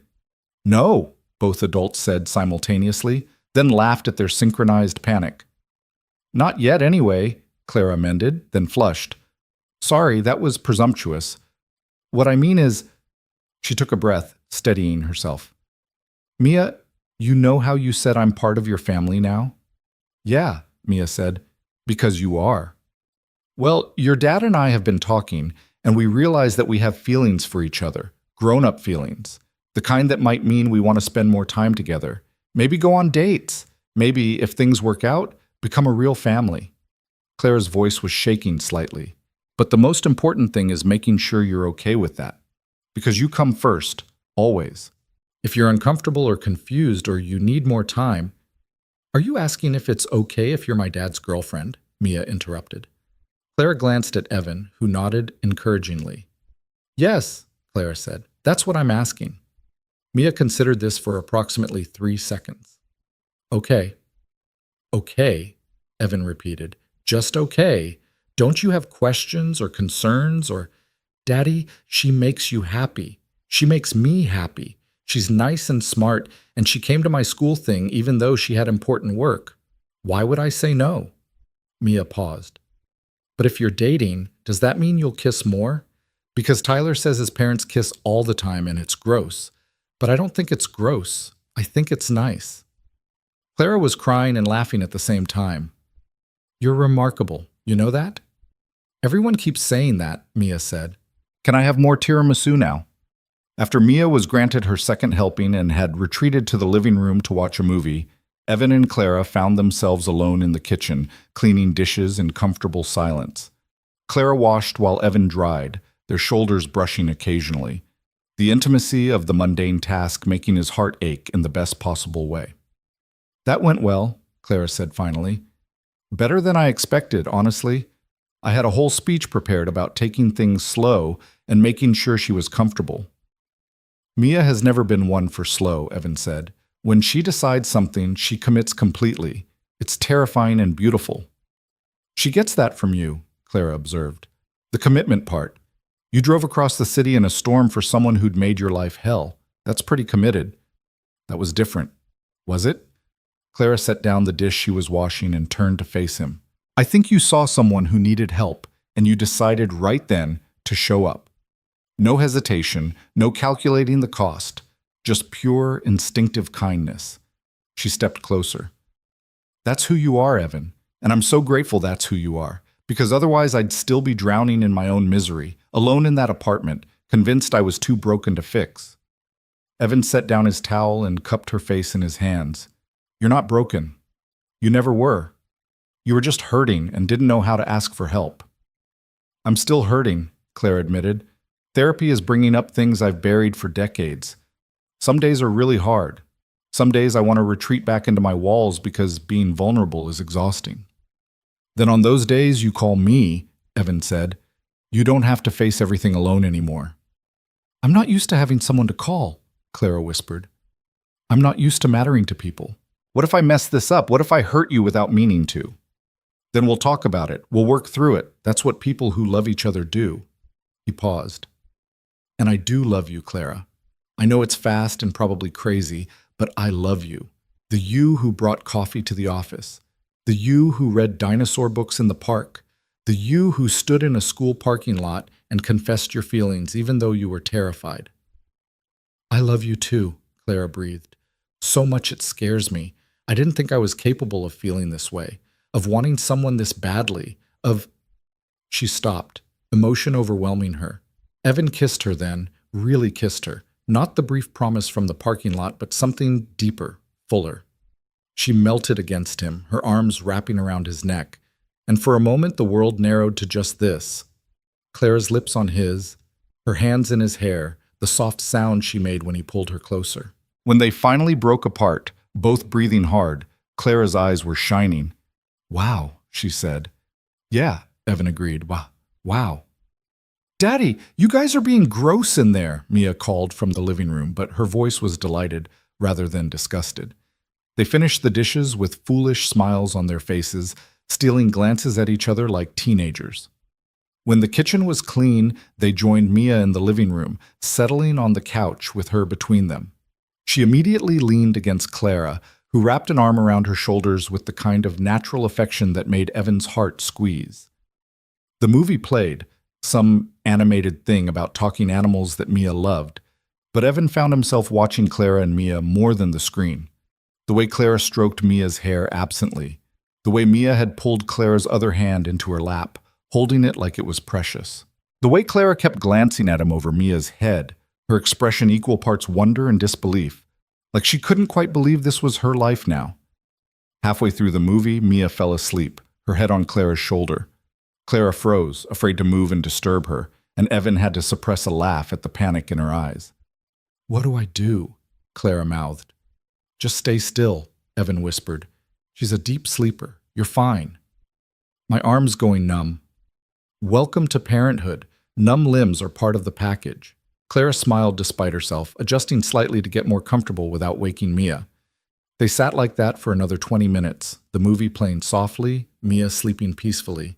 The three of them cocooned in the kind of domestic contentment Evan had thought he'd never find again. When the movie ended, Evan carefully lifted Mia, she barely stirred, and carried her to her room. Clara followed, watching from the doorway as he tucked his daughter in, brushed the hair from her face, kissed her forehead. "You're a wonderful father," Clara whispered as they retreated to the hallway, pulling the door mostly closed. "I'm doing my best," Evan said. "Some days that feels like enough. Other days I'm convinced I'm screwing everything up." "That's probably how all good parents feel," Clara observed. "The ones who think they're doing everything right are usually the most delusional." They settled back on the couch, this time with no child between them, and suddenly the space felt charged with possibility. Clara tucked herself against Evan's side, her head on his shoulder, his arm around her waist. It felt right in a way that made him ache, like a piece of himself he hadn't known was missing had clicked back into place. "I need to tell you something," Clara said after a while, her voice quiet in the dimness of the room. "About work? About us at work?" Evan tensed slightly. He'd been trying not to think about the complications, about HR policies and office politics, and the potential fallout of dating his boss. "Okay.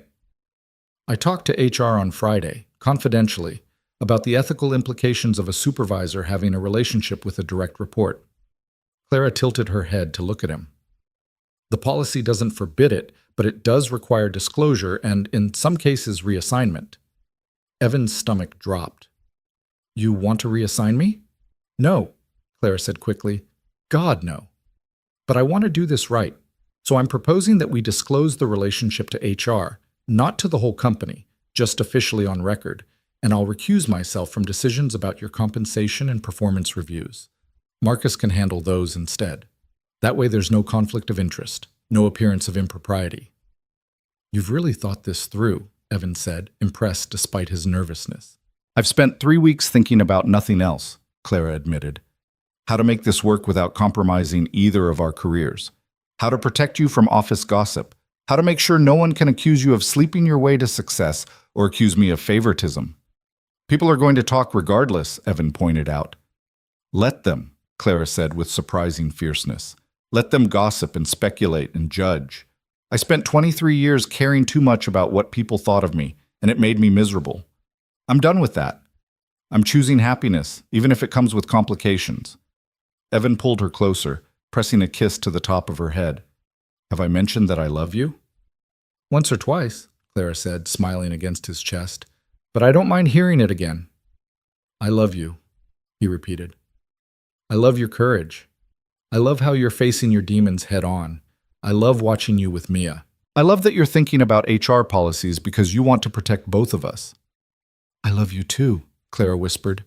"I love your kindness. I love your patience with me. I love the way you look at your daughter like she hung the moon. I love that you answered your phone that night when you had every reason not to." They stayed like that for another hour, talking softly about logistics and feelings and fears. Clara confessed that she was terrified of meeting Evan's extended family, convinced his mother would hate her for how she'd treated him. Evan admitted that he was worried about how quickly things were moving, not because he didn't want it, but because he was afraid of the fall if it didn't work out. Clara promised to be patient with his fears. Evan promised to believe her when she said she wasn't going anywhere. At 9:30, Clara reluctantly said she should go. Early morning meeting tomorrow, and she was trying to be better about getting enough sleep. Evan walked her to the door, not ready to let her leave even though he knew she had to. "Thank you for tonight," Clara said, her hand on the doorknob. "For including me in your family dinner. For letting me be part of this." "You are part of this," Evan said. "You're not just visiting anymore, Clara. You're home." Her eyes filled with tears. "I've never had a home. Not since my mother died. I've had apartments and addresses, but never a place that felt like home." "Well, now you do," Evan said simply. "Whenever you want it, our door is always open." Clara kissed him then, soft and sweet and full of promise. "I'll see you tomorrow at work," she said, "where I will be completely professional and definitely not thinking about kissing you in the supply closet." "Clara!" Evan laughed, scandalized. "What? I'm being honest about my feelings. Isn't that what we agreed on?" Her eyes sparkled with mischief. "But fine, I'll keep my supply closet fantasies to myself." "You're terrible," Evan said, but he was grinning. "You love it," Clara countered. "I do," he admitted. "I really, really do." After she left, Evan leaned against the closed door, smiling like an idiot. He checked on Mia, still sleeping soundly, and then got ready for bed himself, his phone buzzing with a text just as he was climbing under the covers. Clara. "I'm home. Well, at my apartment, but it felt wrong calling it home when home is wherever you and Mia are. Is that too much? Am I being too intense?" Evan smiled and typed back, "No such thing as too intense, not with us. Sleep well. Dream of supply closets." Her response was immediate. "I'm never living that down, am I?" Evan, "Not a chance, but I love you anyway." Clara, "I love you too. Good night, Evan. Thank you for being brave enough to answer your phone 3 weeks ago." Evan, "Best decision I ever made. Sweet dreams." He set his phone on the nightstand and turned off the light, but sleep was a long time coming. His mind was too busy replaying the evening, cataloging happy moments, imagining a future that seemed suddenly, miraculously possible. A future with Clara in it. A future where Mia had a mother figure who loved her fiercely. A future where he wasn't drowning in loneliness anymore. Monday morning brought a return to routine, but everything felt different now. Evan arrived at the office to find coffee already on his desk. Black, 1 sugar, with a sticky note that made him laugh. Completely professional thoughts only. CV. He sent her an email thanking her for the coffee and absolutely not mentioning supply closets. She replied with a smiley face emoji, which from Clara Vaughn was basically a declaration of love. The week unfolded in a pattern of stolen moments and careful professionalism. At work, they were colleagues, respectful, collaborative, appropriate. But there were small signs that things had changed. The way Clara's hand would brush his when passing files, the secret smiles they exchanged during boring meetings, the text messages that came throughout the day. Clara. Marcus just used the word synergy unironically. Send help. Evan. Hang in there. Only 3 more hours until you can escape. Clara. 3 hours until I can see you and Mia. That's what I'm hanging on for. Wednesday brought Clara's 4th therapy session, and she called him afterward from her car, needing to talk through the difficult things Dr. Morrison had brought up about her relationship with her father. Evan listened, offered comfort, reminded her that she was doing the hard work of healing and he was proud of her. She cried, thanked him, said she loved him, and promised to see him Friday when she was coming over for dinner again. Friday's dinner became a standing date. Clara would arrive at 6, help Mia with homework while Evan cooked, and they'd eat together like the family they were becoming. After Mia went to bed, Evan and Clara would have time alone, sometimes talking, sometimes watching movies, sometimes just existing in each other's presence. They were taking things slow physically, both aware that Mia's needs came first, and rushing into anything could complicate an already delicate situation.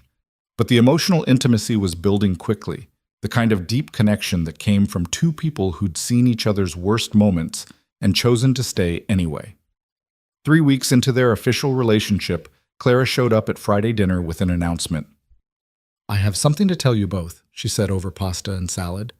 Something I'm excited about and also terrified about. Mia's eyes went wide. Are you pregnant? Emily's mom was pregnant, and that's how she told them. No, Clara laughed, choking on her water. Definitely not pregnant. It's about work. She looked at Evan. I've been offered a promotion, Senior Vice President of Acquisitions. It's a significant step up, more money, more responsibility. But here's the thing, it would mean I'm no longer your direct supervisor. You'd be reporting to Marcus instead. Evan's mind raced through the implications. That's amazing, Clara. Congratulations. You're not upset, she asked, about the reporting structure change? Why would I be upset?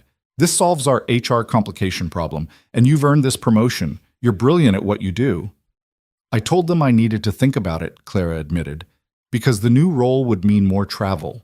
3 or 4 trips a month, usually just a few days at a time. And I didn't want to accept without making sure you two were okay with that. Mia frowned. Would you miss dinners? Sometimes, Claire said honestly, but I'd always try to be back for Fridays. And we could video chat every night I'm gone. And maybe sometimes, if your dad says it's okay, you two could come with me on trips during school breaks. You want us to come with you? Evan asked, touched by the implication of that offer. I want you in my life as much as possible, Clara said. In every way possible. This job is important to me, but you're more important. So if having both means getting creative about logistics, I'm willing to do that. Take the job, Evan said firmly. We'll make it work. We'll figure it out together. Together, Claire repeated, smiling. I like the sound of that. She took the job. The announcement went out the following Monday, and the office buzzed with speculation and surprise. Clara Vaughn, the Ice Queen, had somehow humanized enough to be promoted to the executive level. People whispered about what had changed, but no one could quite put their finger on it. Only a few people knew about her relationship with Evan, and they kept it quiet, respecting the privacy both of them valued. Life settled into a new rhythm. Clara's promotion meant different hours, occasional travel, and new challenges, but it also meant freedom to be more open about their relationship at work.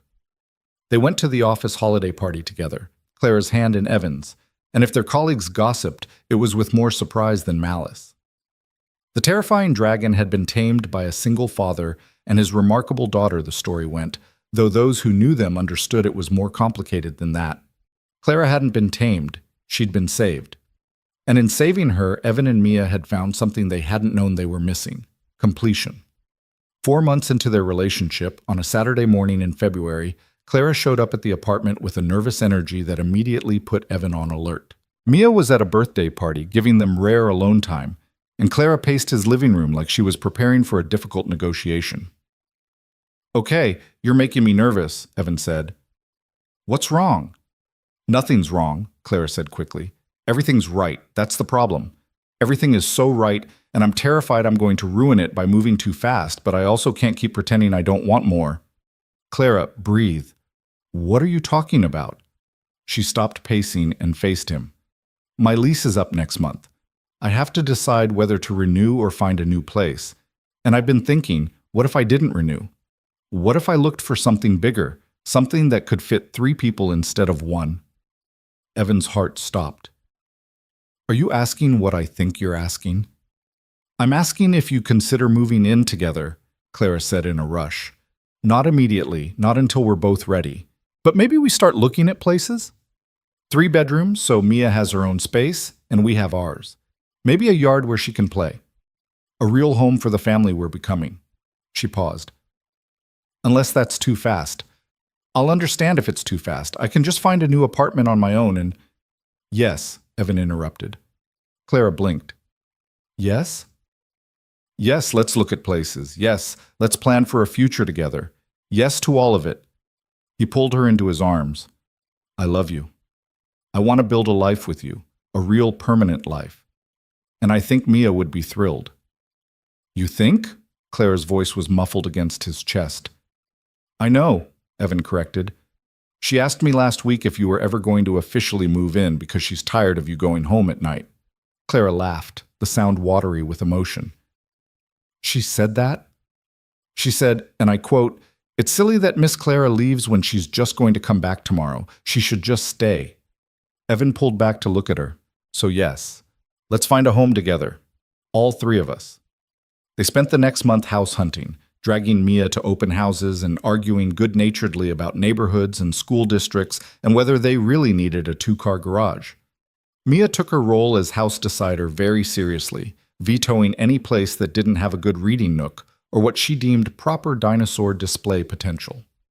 They found it in early March, a three-bedroom craftsman-style house in a quiet neighborhood with a yard and a porch and built-in bookshelves that made all three of them sigh with longing. The kitchen was outdated but functional. The master bedroom had space for a king-size bed, and Mia's room had a window seat that she claimed immediately. There was even a small office where Evan could work from home, and Clara could set up her laptop during her remote work days. "This is it," Clara said, standing in the empty living room and looking around with tears in her eyes. "This is home." "Yeah," Evan agreed, pulling her and Mia close. "This is home." The paperwork took 6 weeks. They moved in on a Saturday in late April, friends and colleagues helping haul boxes and furniture. Mrs. Chen brought dumplings and cried happy tears, declaring this the best thing that could have happened to her family. Mia supervised the placement of every piece of furniture, insisting her dinosaur collection be prominently displayed in the living room because it's a family home and dinosaurs are part of this family. That first night, after all the boxes were unpacked and the helpers had left, and Mia was asleep in her new room, Evan and Clara sat on their new porch swing, watching fireflies dance in their new backyard.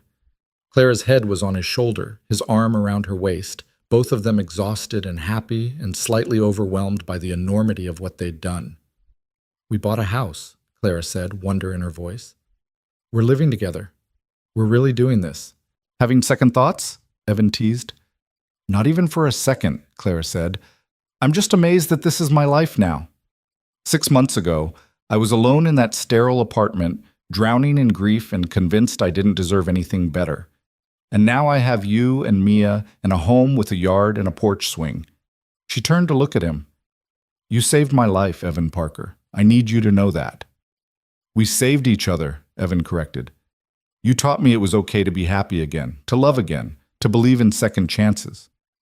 "Second chances," Claire repeated softly. "I like that. We get to start over, build something new from our broken pieces." "Not broken," Evan said, kissing her temple. "Healing. There's a difference."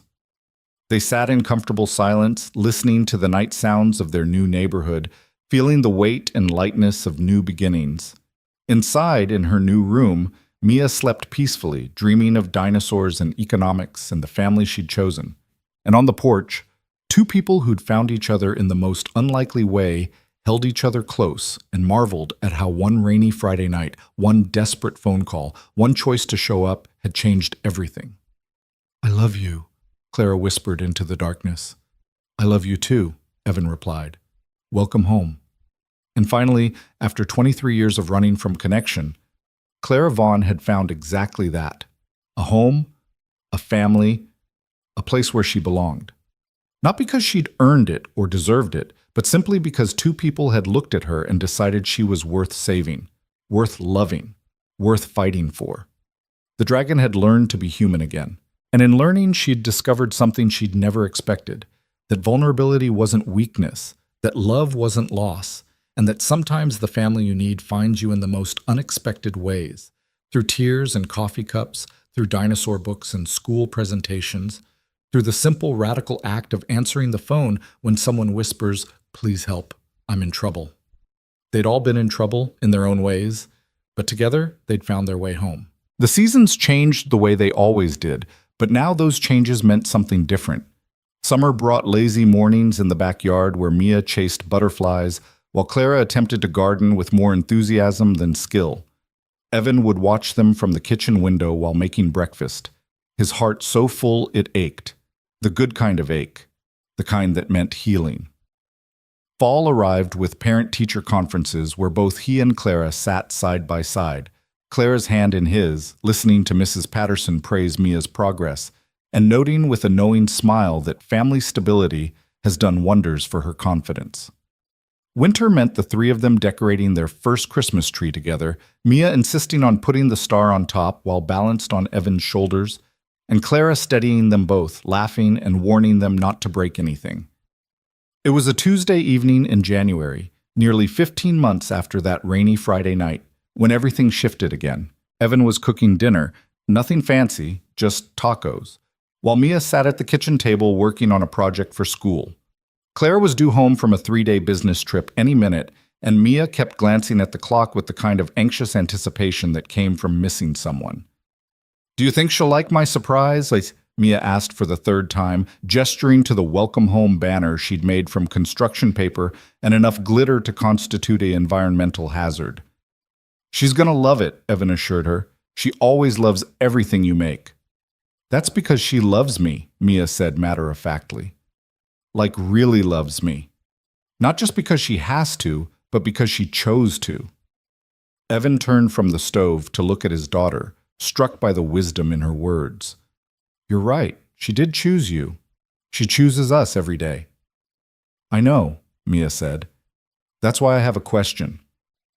She took a breath, suddenly looking nervous in a way that made Evan's parental alarm bells ring. "Daddy, can Clara adopt me? Like, officially?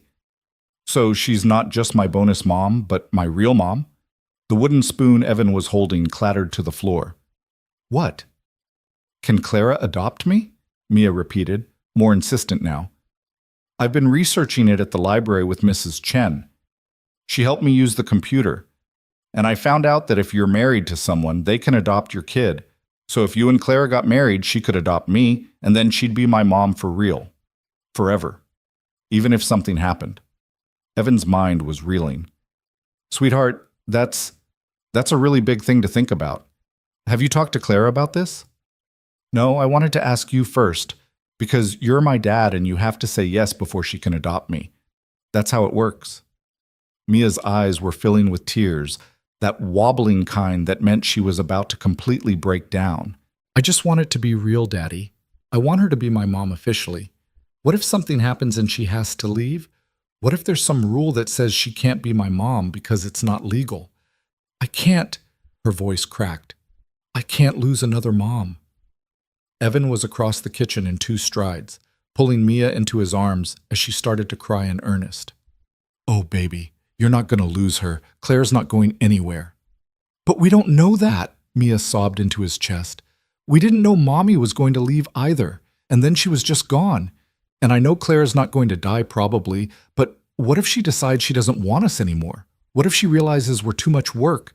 If she adopted me, she couldn't just leave. She'd be stuck with us." "First of all," Evan said, holding her tight and trying to keep his own emotions in check, "Clara would never think you're too much work. She loves you more than anything. And second, she's not staying with us because she's stuck. She's staying because she wants to be here, because we're her family." "But I want it to be forever," Mia whispered. "I want to know for sure." The sound of keys in the front door made them both look up. Clara's voice called out, "I'm home. Where are my favorite people?" Then she appeared in the kitchen doorway, travel bag still over her shoulder, and her smile immediately disappeared when she saw Mia's tears. "What's wrong? What happened?" She dropped her bag and rushed over, kneeling beside Mia's chair and cupping her face with both hands. "Baby, what is it? Are you hurt?" Mia looked at Evan, then back at Clara, and then the words tumbled out in a rush. "I want you to adopt me. I want you to be my real mom, not just my bonus mom. I want it to be forever and official and legal, so no one can say you're not my mom. Can you do that? Will you do that?" Clara's face crumpled. She looked at Evan over Mia's head, shock and hope and fear all warring in her expression. He gave her a small nod. Permission, encouragement, confirmation that he was okay with this conversation. Clara turned back to Mia, tears streaming down her own face now. "Mia," she said, her voice shaking, "I would be honored to adopt you. More than honored. It would be the greatest privilege of my life. But there are things we'd have to do first, legal things, and one of those things is that your dad and I would need to be married." "So get married," Mia said, like it was the simplest thing in the world.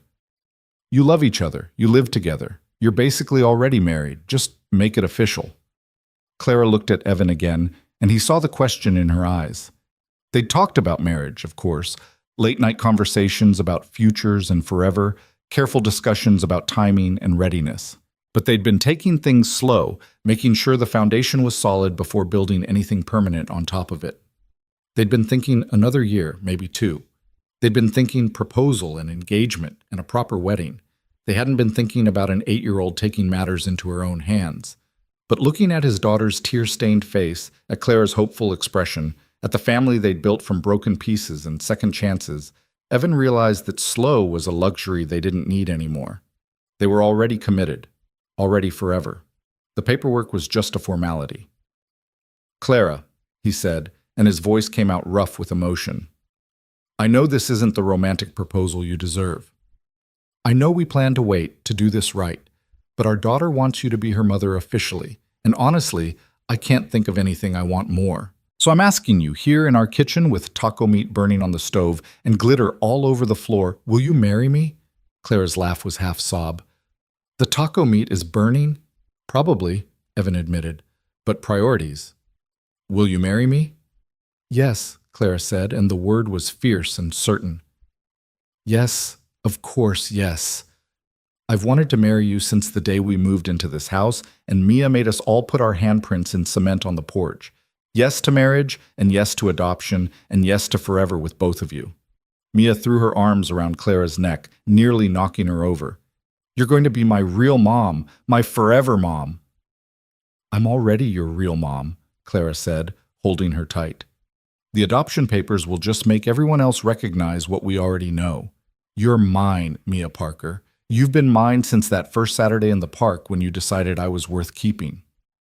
"Parker Vaughn," Mia corrected, pulling back with a serious expression. "When you adopt me, I want both names. Mia Parker Vaughn, so everyone knows I have both of you." "Parker Vaughn," Clara repeated, testing the sound of it. She looked at Evan. "What do you think?" "I think our daughter knows what she wants," Evan said, coming over to wrap his arms around both of them.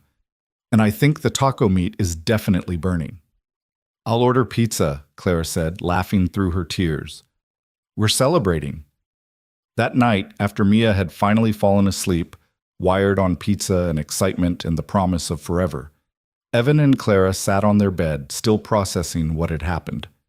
Clara kept looking at her left hand, even though there was no ring on it yet, like she was trying to convince herself this was real. "We're getting married," she said wonderingly. "We're really doing this." "Having second thoughts?" Evan asked, though he could see in her face that she wasn't. "Not even for a microsecond," Clara said. "I'm just amazed. A year ago, if someone had told me I'd be engaged to you, planning to adopt your daughter, living in a house with a yard and a porch swing, I would have thought they were insane. And now here we are." "Here we are," Evan echoed. "So how do you want to do this? Big wedding, small wedding, city hall with Mia as our witness?" Clara considered this. "I want Mia involved in every part of it. And I want Mrs. Chen there because she's family too. And maybe," she hesitated, "maybe Dr. Morrison, my therapist.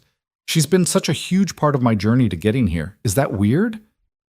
"Not weird at all," Evan said.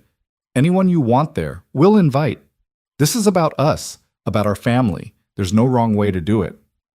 "Small then," Clara decided. "Intimate, just the people who matter most, maybe in the backyard. In the spring when everything's blooming." "Spring wedding in our backyard," Evan agreed. "I like it. Mia will want to help plan everything, you know?"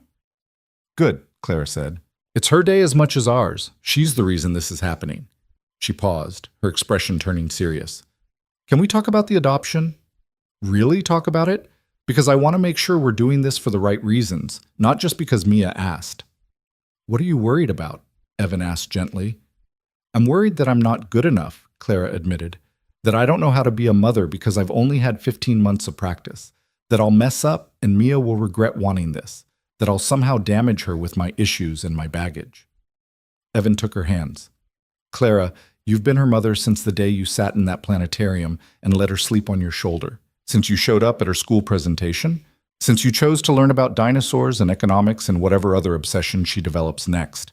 The adoption papers don't make you her mother. They just make everyone else acknowledge what's already true." "But what if I'm not enough?" Clara's voice broke.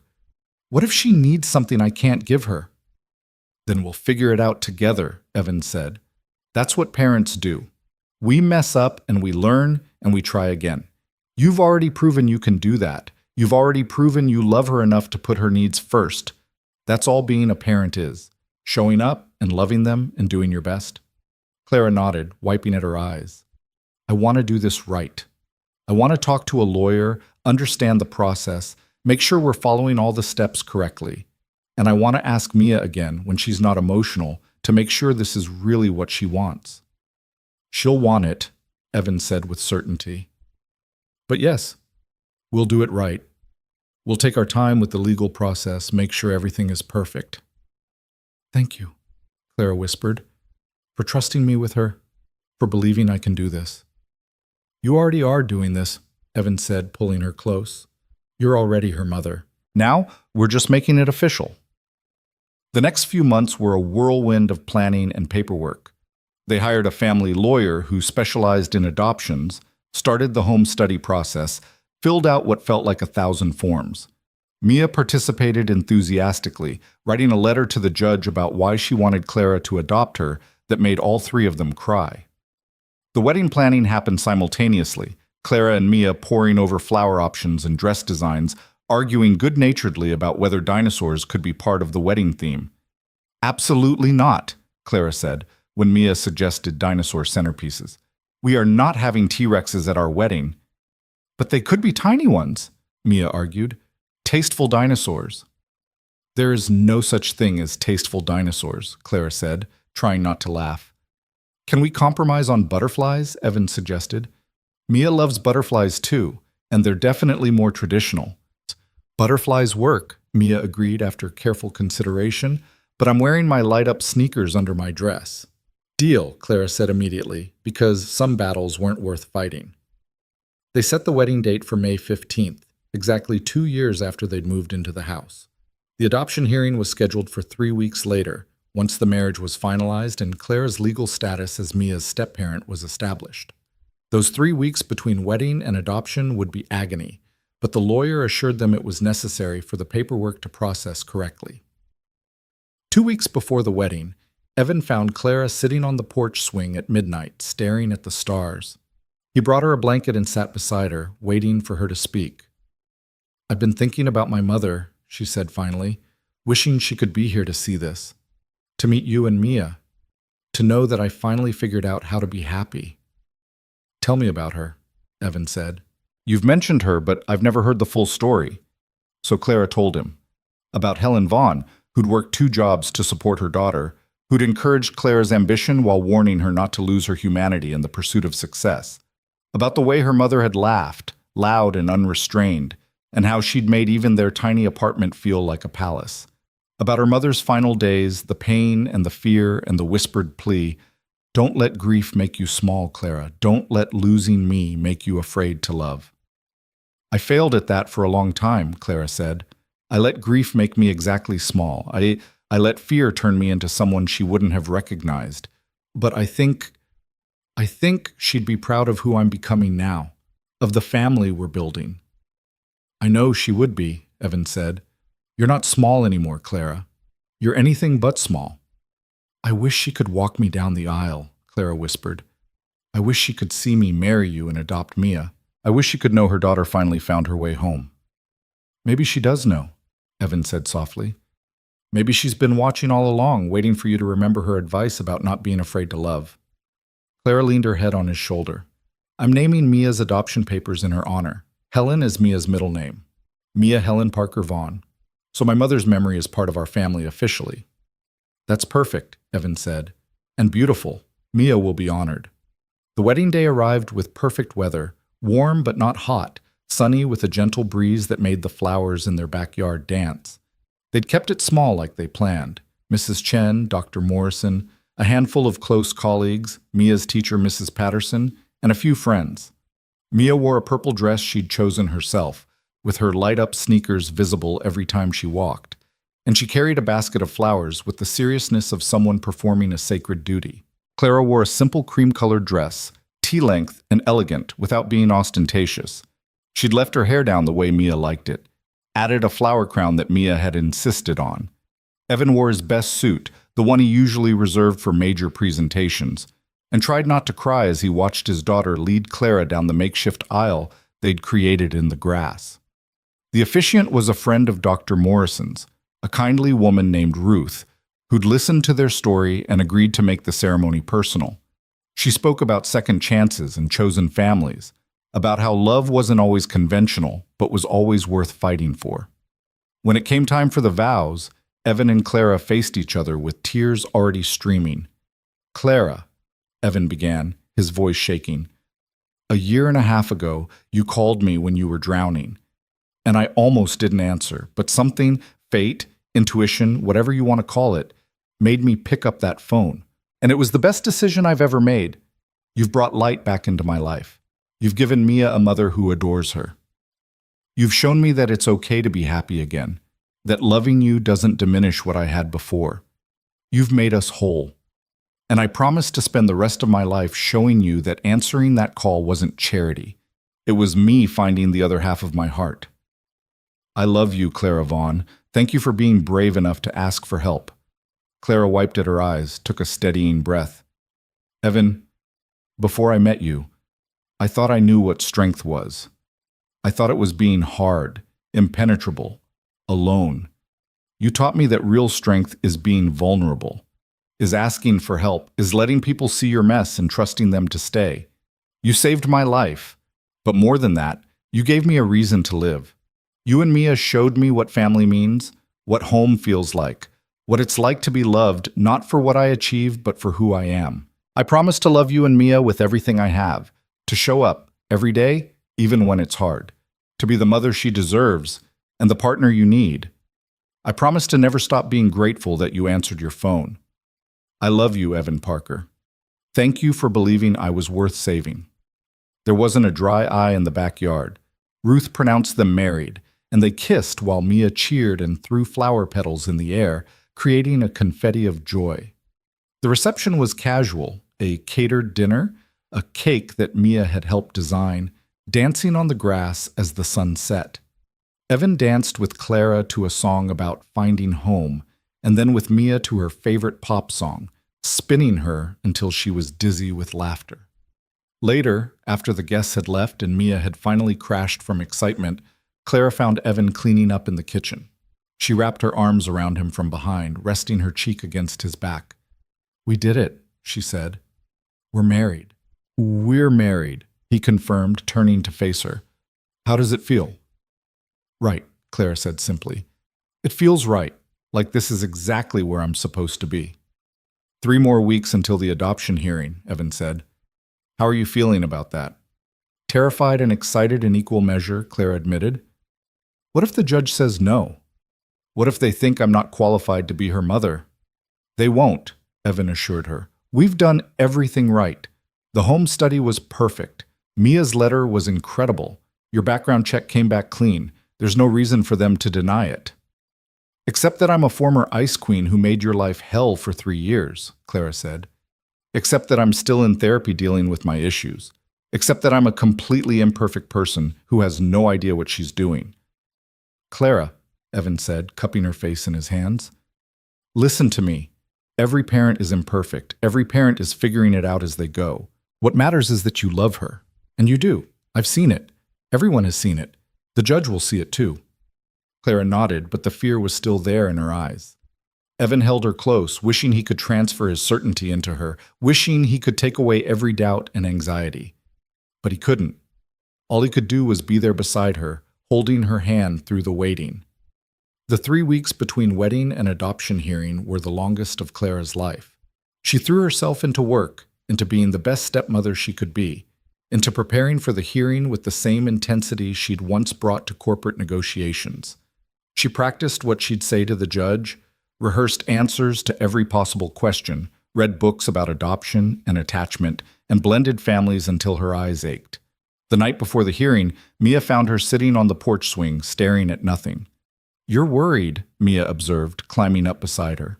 "A little bit," Clara admitted. "I really want this to work out, sweetheart. I want to be your mom officially." "You already are my mom," Mia said, echoing what everyone kept telling her. "The judge is just going to write it down on paper, that's all." The real part already happened. When did you get so wise? Claire asked, pulling her close. I've always been wise, Mia said with the confidence of an 8-year-old. Adults just don't always listen. She was quiet for a moment, then added, Miss Clara? Mom? Claire's breath caught at the word. Mia had been testing it out over the past few weeks, trying it on for size, but it still made Claire's heart stop every time. Yes, baby? Even if something goes wrong tomorrow, you're still my mom. Okay? The paper doesn't make you my mom. Love makes you my mom. And I love you more than anything except Daddy and dinosaurs. Clara laughed through her tears. I love you too, Mia. More than anything in the world. Even more than your job? Mia asked. Especially more than my job, Clara confirmed. You and your dad are my everything. The job is just what I do. You're who I am. The adoption hearing took place in a small courtroom that felt both official and intimate. Evan and Clara sat at a table with their lawyer, while Mia sat between them, wearing her favorite purple dress again because she said it was her special occasions dress. The judge, a woman in her 60s named Judge Martinez, reviewed their file with a thorough attention that made Clara's anxiety spike. Finally, Judge Martinez looked up. I've reviewed your home study, your background checks, letters of recommendation, and Mia's statement. I have to say, this is one of the most compelling adoption cases I've seen. She looked directly at Clara.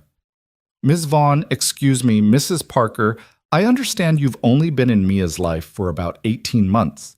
That's not a long time in the grand scheme of things. Claire's heart sank. Here it came, the rejection, the you're not ready, the come back in a few years. But Judge Martinez continued, however, what I see in this file is a woman who has completely transformed her life to be worthy of this child, who has sought therapy to address her own trauma, who has shown up consistently and lovingly, who has letters from teachers, neighbors, therapists, and colleagues all attesting to the depth of her commitment. She smiled. And I have an 8-year-old's letter that says, and I quote, Miss Clara is the best mom, and she deserves to be my official mom because she helps me with math and reads me dinosaur books, and she loves my daddy and me more than her fancy job. Mia sat up straighter, clearly proud of her letter. So here's what I'm going to do, Judge Martinez said. I'm going to grant this adoption. Clara Vaughn Parker, you are hereby recognized as the legal adoptive mother of Mia Helen Parker Vaughn, with all the rights and responsibilities that entails. Congratulations to all of you. For a moment, no one moved. Then Clara made a sound somewhere between a sob and a laugh, and Mia launched herself into Clara's arms, and Evan wrapped his arms around both of them while their lawyer wiped at her own eyes. Judge Martinez smiled from her bench, watching this family celebrate becoming official. Now, the judge said, we need to do the ceremonial part. Mia, would you like to come up here with your parents? The word parents sent fresh tears down Clara's face. She and Evan and Mia approached the bench together, still holding hands. Judge Martinez had Mia place her hand on a Bible, then asked her the question that would make everything real. Mia Helen Parker Vaughn, do you understand that Clara Vaughn Parker is now your legal mother, with all the rights and responsibilities of that relationship? Do you accept her as your mother? Yes, Mia said so enthusiastically that everyone in the courtroom laughed. Yes, I accept her. She's my mom forever now, right? No one can change it? No one can change it, Judge Martinez confirmed. Forever and always, she's your mother. Good, Mia said with satisfaction. That's what I wanted. The paperwork took another 30 minutes, signatures and seals and official documentation. But finally, Clara held the certificate in her hands. Official adoption record, Mia Helen Parker Vaughn. Mother, Clara Vaughn Parker. Father, Evan James Parker. Date, June 5th. They took photos on the courthouse steps, Clara and Evan with Mia between them, the three of them making silly faces, Mia holding up her adoption certificate like a trophy. Mrs. Chen met them there with celebratory cupcakes she'd made herself, complete with little fondant dinosaurs on top, because everyone needs dinosaurs for important occasions. That night, they had a small celebration at home. Mrs. Chen joined them, along with Dr. Morrison, who'd been given special permission to attend as part of Clara's support system. They ate takeout Thai food and the dinosaur cupcakes, and Mia insisted on reading her adoption certificate aloud 3 times because she wanted everyone to hear it. "This is the best day of my entire life," Mia announced, chocolate frosting on her face. "Even better than Christmas, even better than the day we moved into this house." "Mine too, sweetheart," Clara said, pulling her onto her lap. "Mine too." After everyone left and Mia was in bed, though it took hours because she was too excited to sleep, Clara and Evan found themselves back on the porch swing, exhausted and happy and slightly overwhelmed by everything that had happened. Claire kept looking at the adoption certificate, running her fingers over the official seal, like she needed to keep touching it to believe it was real. "I'm a mother," she said wonderingly. "Legally, officially, completely a mother." "You've been a mother," Evan said. "But yes, now it's official." "I called my father today," Clara said suddenly. "First time I've spoken to him in 15 years. Evan sat up straighter. "You did? What happened?" "I wanted him to know I'd gotten married, that I'd adopted a daughter, that I'd become everything he said I never would be, someone capable of love and commitment." Clara's voice was soft. "He hung up on me." "Clara, I'm so sorry." "Don't be," Clara interrupted, "because you know what I realized? I don't need his approval anymore. I don't need him to validate my worth or my choices. I have you. I have Mia. I have Mrs. Chen and Dr. Morrison and this beautiful life we've built. His rejection doesn't hurt anymore because I'm not that lonely, desperate girl looking for his love. I'm a wife, a mother, a woman who knows her worth." "I'm proud of you," Evan said, taking her hand, "for calling him, for being brave enough to reach out, even knowing he might reject you." "I'm proud of me too," Clara said, and she meant it. "A year and a half ago, I couldn't have done that. I would have let his opinion destroy me. But now?"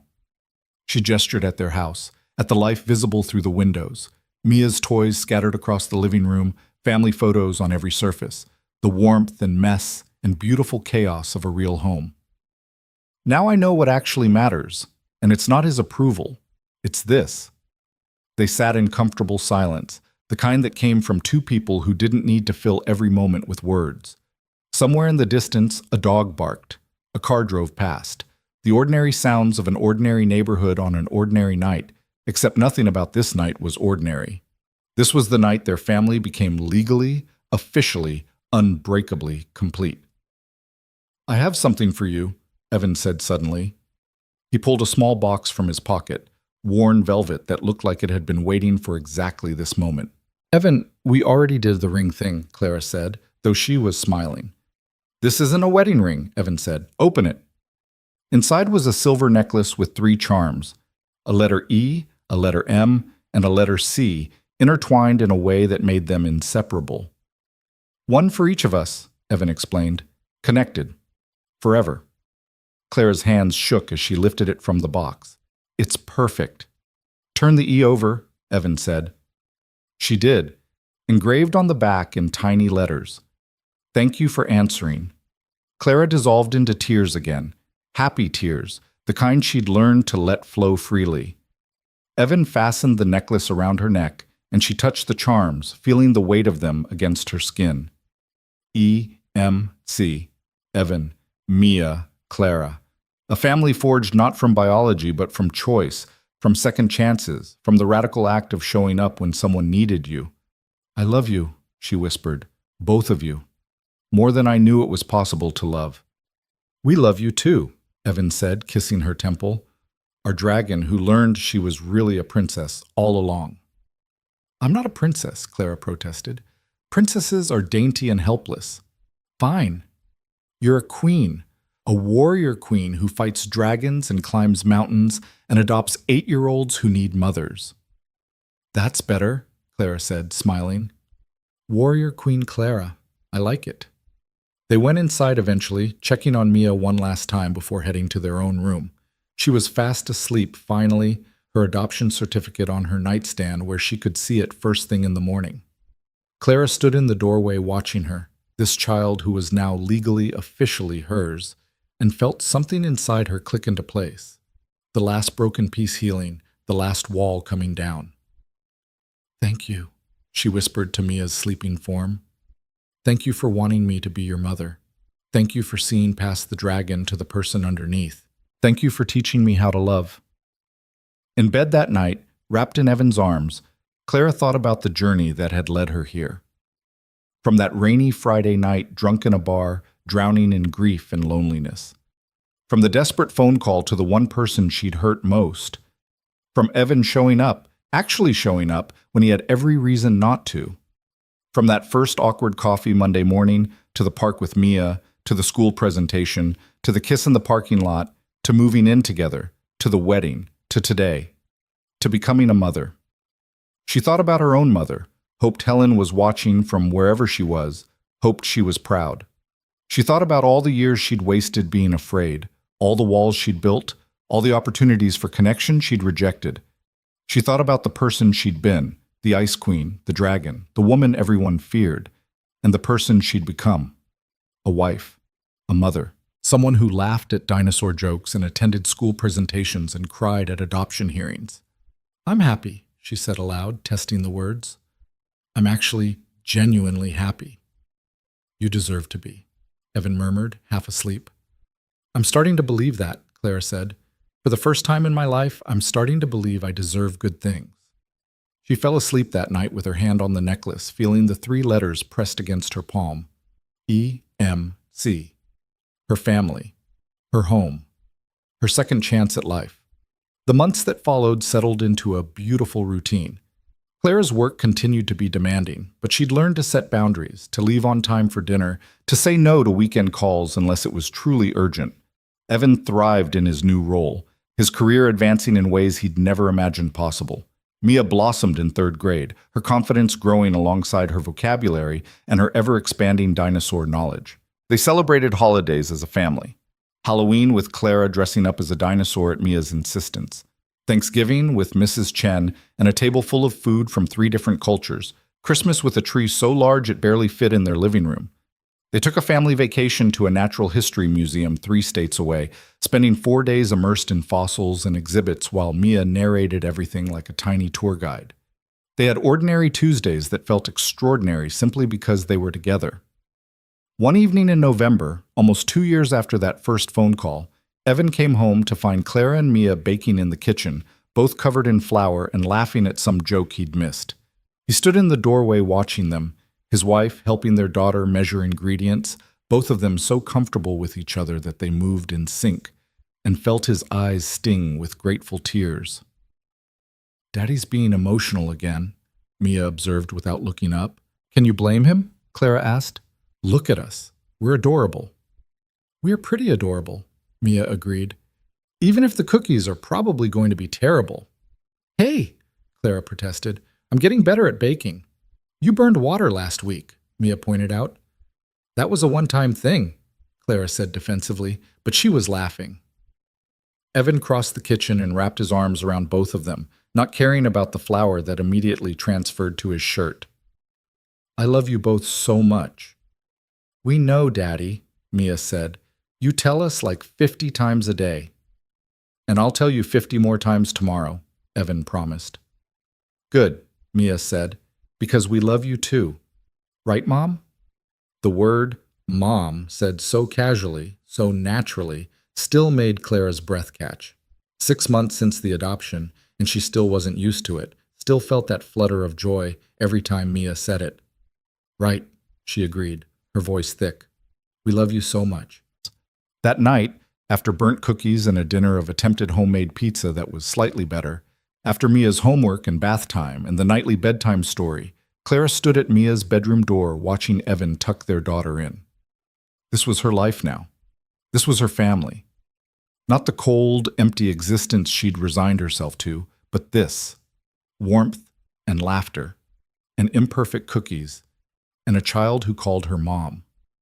"Clara?" Mia's voice called. "Can you come say goodnight too?" Clara crossed to the bed, sitting on the edge while Mia snuggled under her covers. "Good night, baby," she said, kissing Mia's forehead. "Mom?" Mia said, serious suddenly. "Do you ever regret it, adopting me, being stuck with us forever?"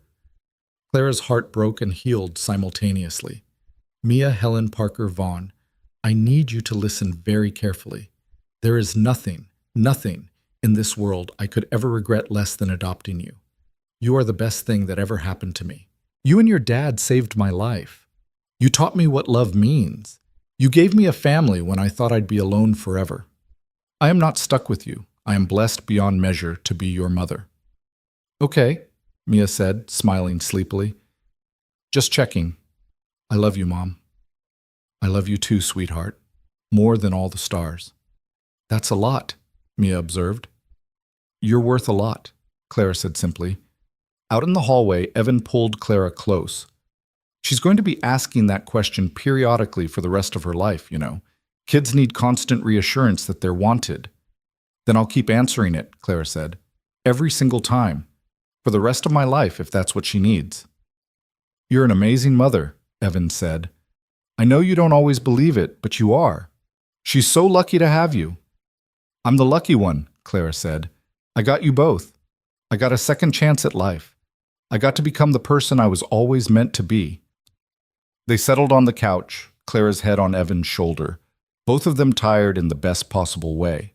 The house was quiet, peaceful, full of the gentle sounds of family. The hum of the refrigerator, Mia's music box playing softly from her room, the distant sound of Mrs. Chen's television through the walls. "Do you remember that first night?" Clara asked. "When you drove me home from the bar." "Every detail," Evan said. "You were a mess. I was terrified. I had no idea what I was getting into." "What if you hadn't answered?" Clara asked. "What if you'd ignored my call?" Evan was quiet, considering. "I don't know. Maybe you would have found help somewhere else. Maybe you would have figured it out on your own eventually. But I'm glad I did answer. I'm glad I took that chance, even though it was scary and complicated. Because look at us now." "Look at us now," Clara echoed. "Two broken people who somehow fixed each other." "We didn't fix each other," Evan corrected gently. "We helped each other heal. There's a difference. You were never broken, Clara, just hurt, just lost, just needing someone to show you the way home." "And you did," Clara said. "You and Mia showed me what home feels like, what family means, what it's like to be loved not for what you do or achieve, but just for being you." They sat in comfortable silence, the kind that only came from knowing someone completely, from seeing their worst and choosing to stay, from building something real from the rubble of their separate pasts. "I wrote something for Mia," Clara said suddenly, "for when she's older.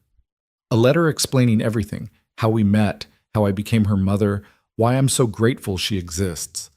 I want her to have it someday, when she's old enough to really understand." "Can I read it?" Evan asked. Clara pulled out her phone, opened her notes app, and handed it to him.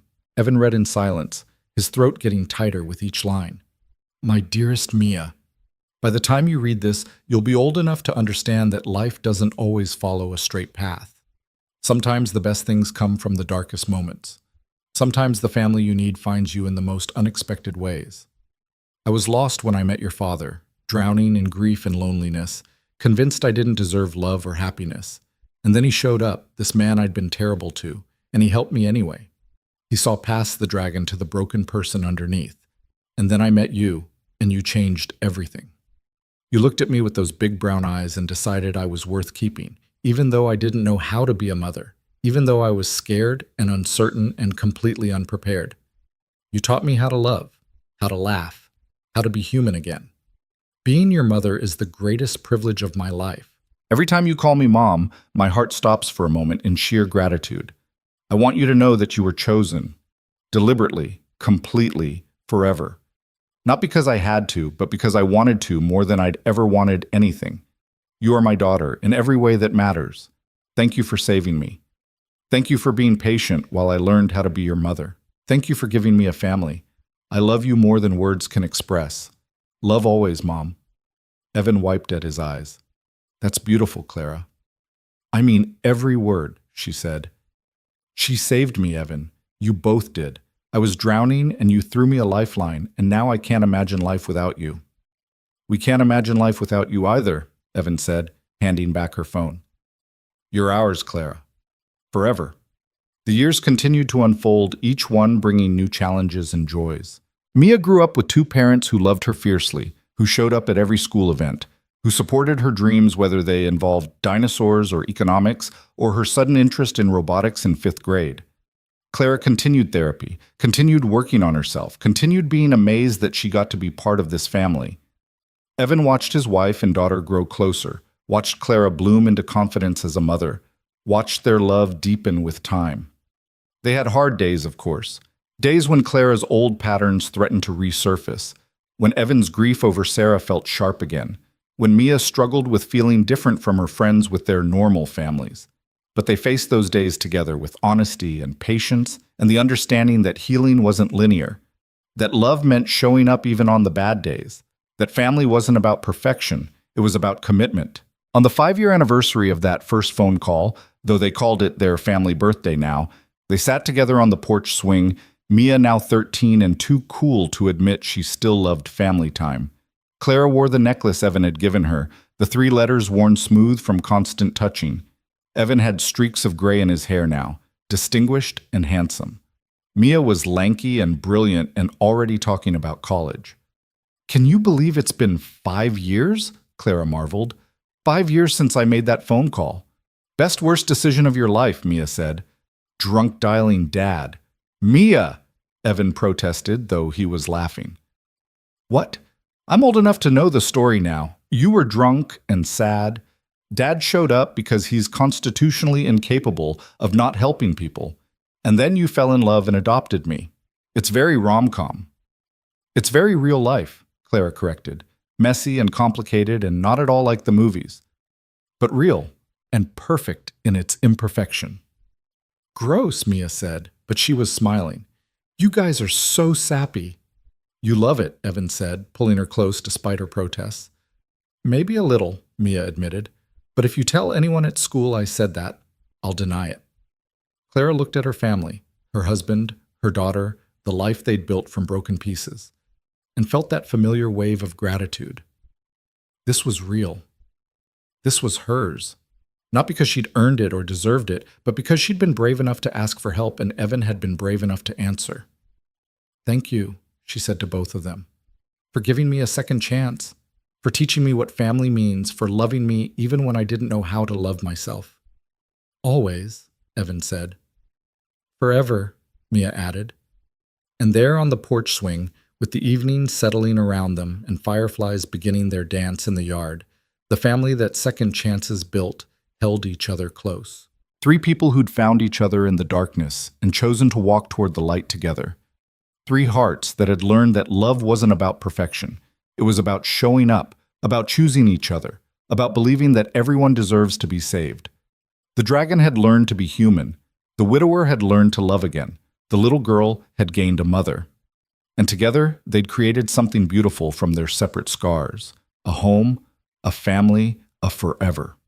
Clara Vaughn Parker, wife, mother, woman who'd been lost and then found, smiled at her family and thought about that rainy Friday night 5 years ago, about the phone call she'd made in desperation, about the man who'd answered even though he had every reason not to, about the journey from that dark bar to this front porch, from loneliness to belonging, from broken to whole. "I'm home," she whispered, and meant it in every possible way. "Welcome home," Evan whispered back. "You've always been home. We were just waiting for you to find your way here." And in that moment, surrounded by the people who loved her most, Clara finally understood. Home wasn't a place. It was people. It was choosing and being chosen. It was second chances and brave choices and the radical act of showing up. It was love, in all its messy, complicated, beautiful forms. She was home. Finally, completely, forever home.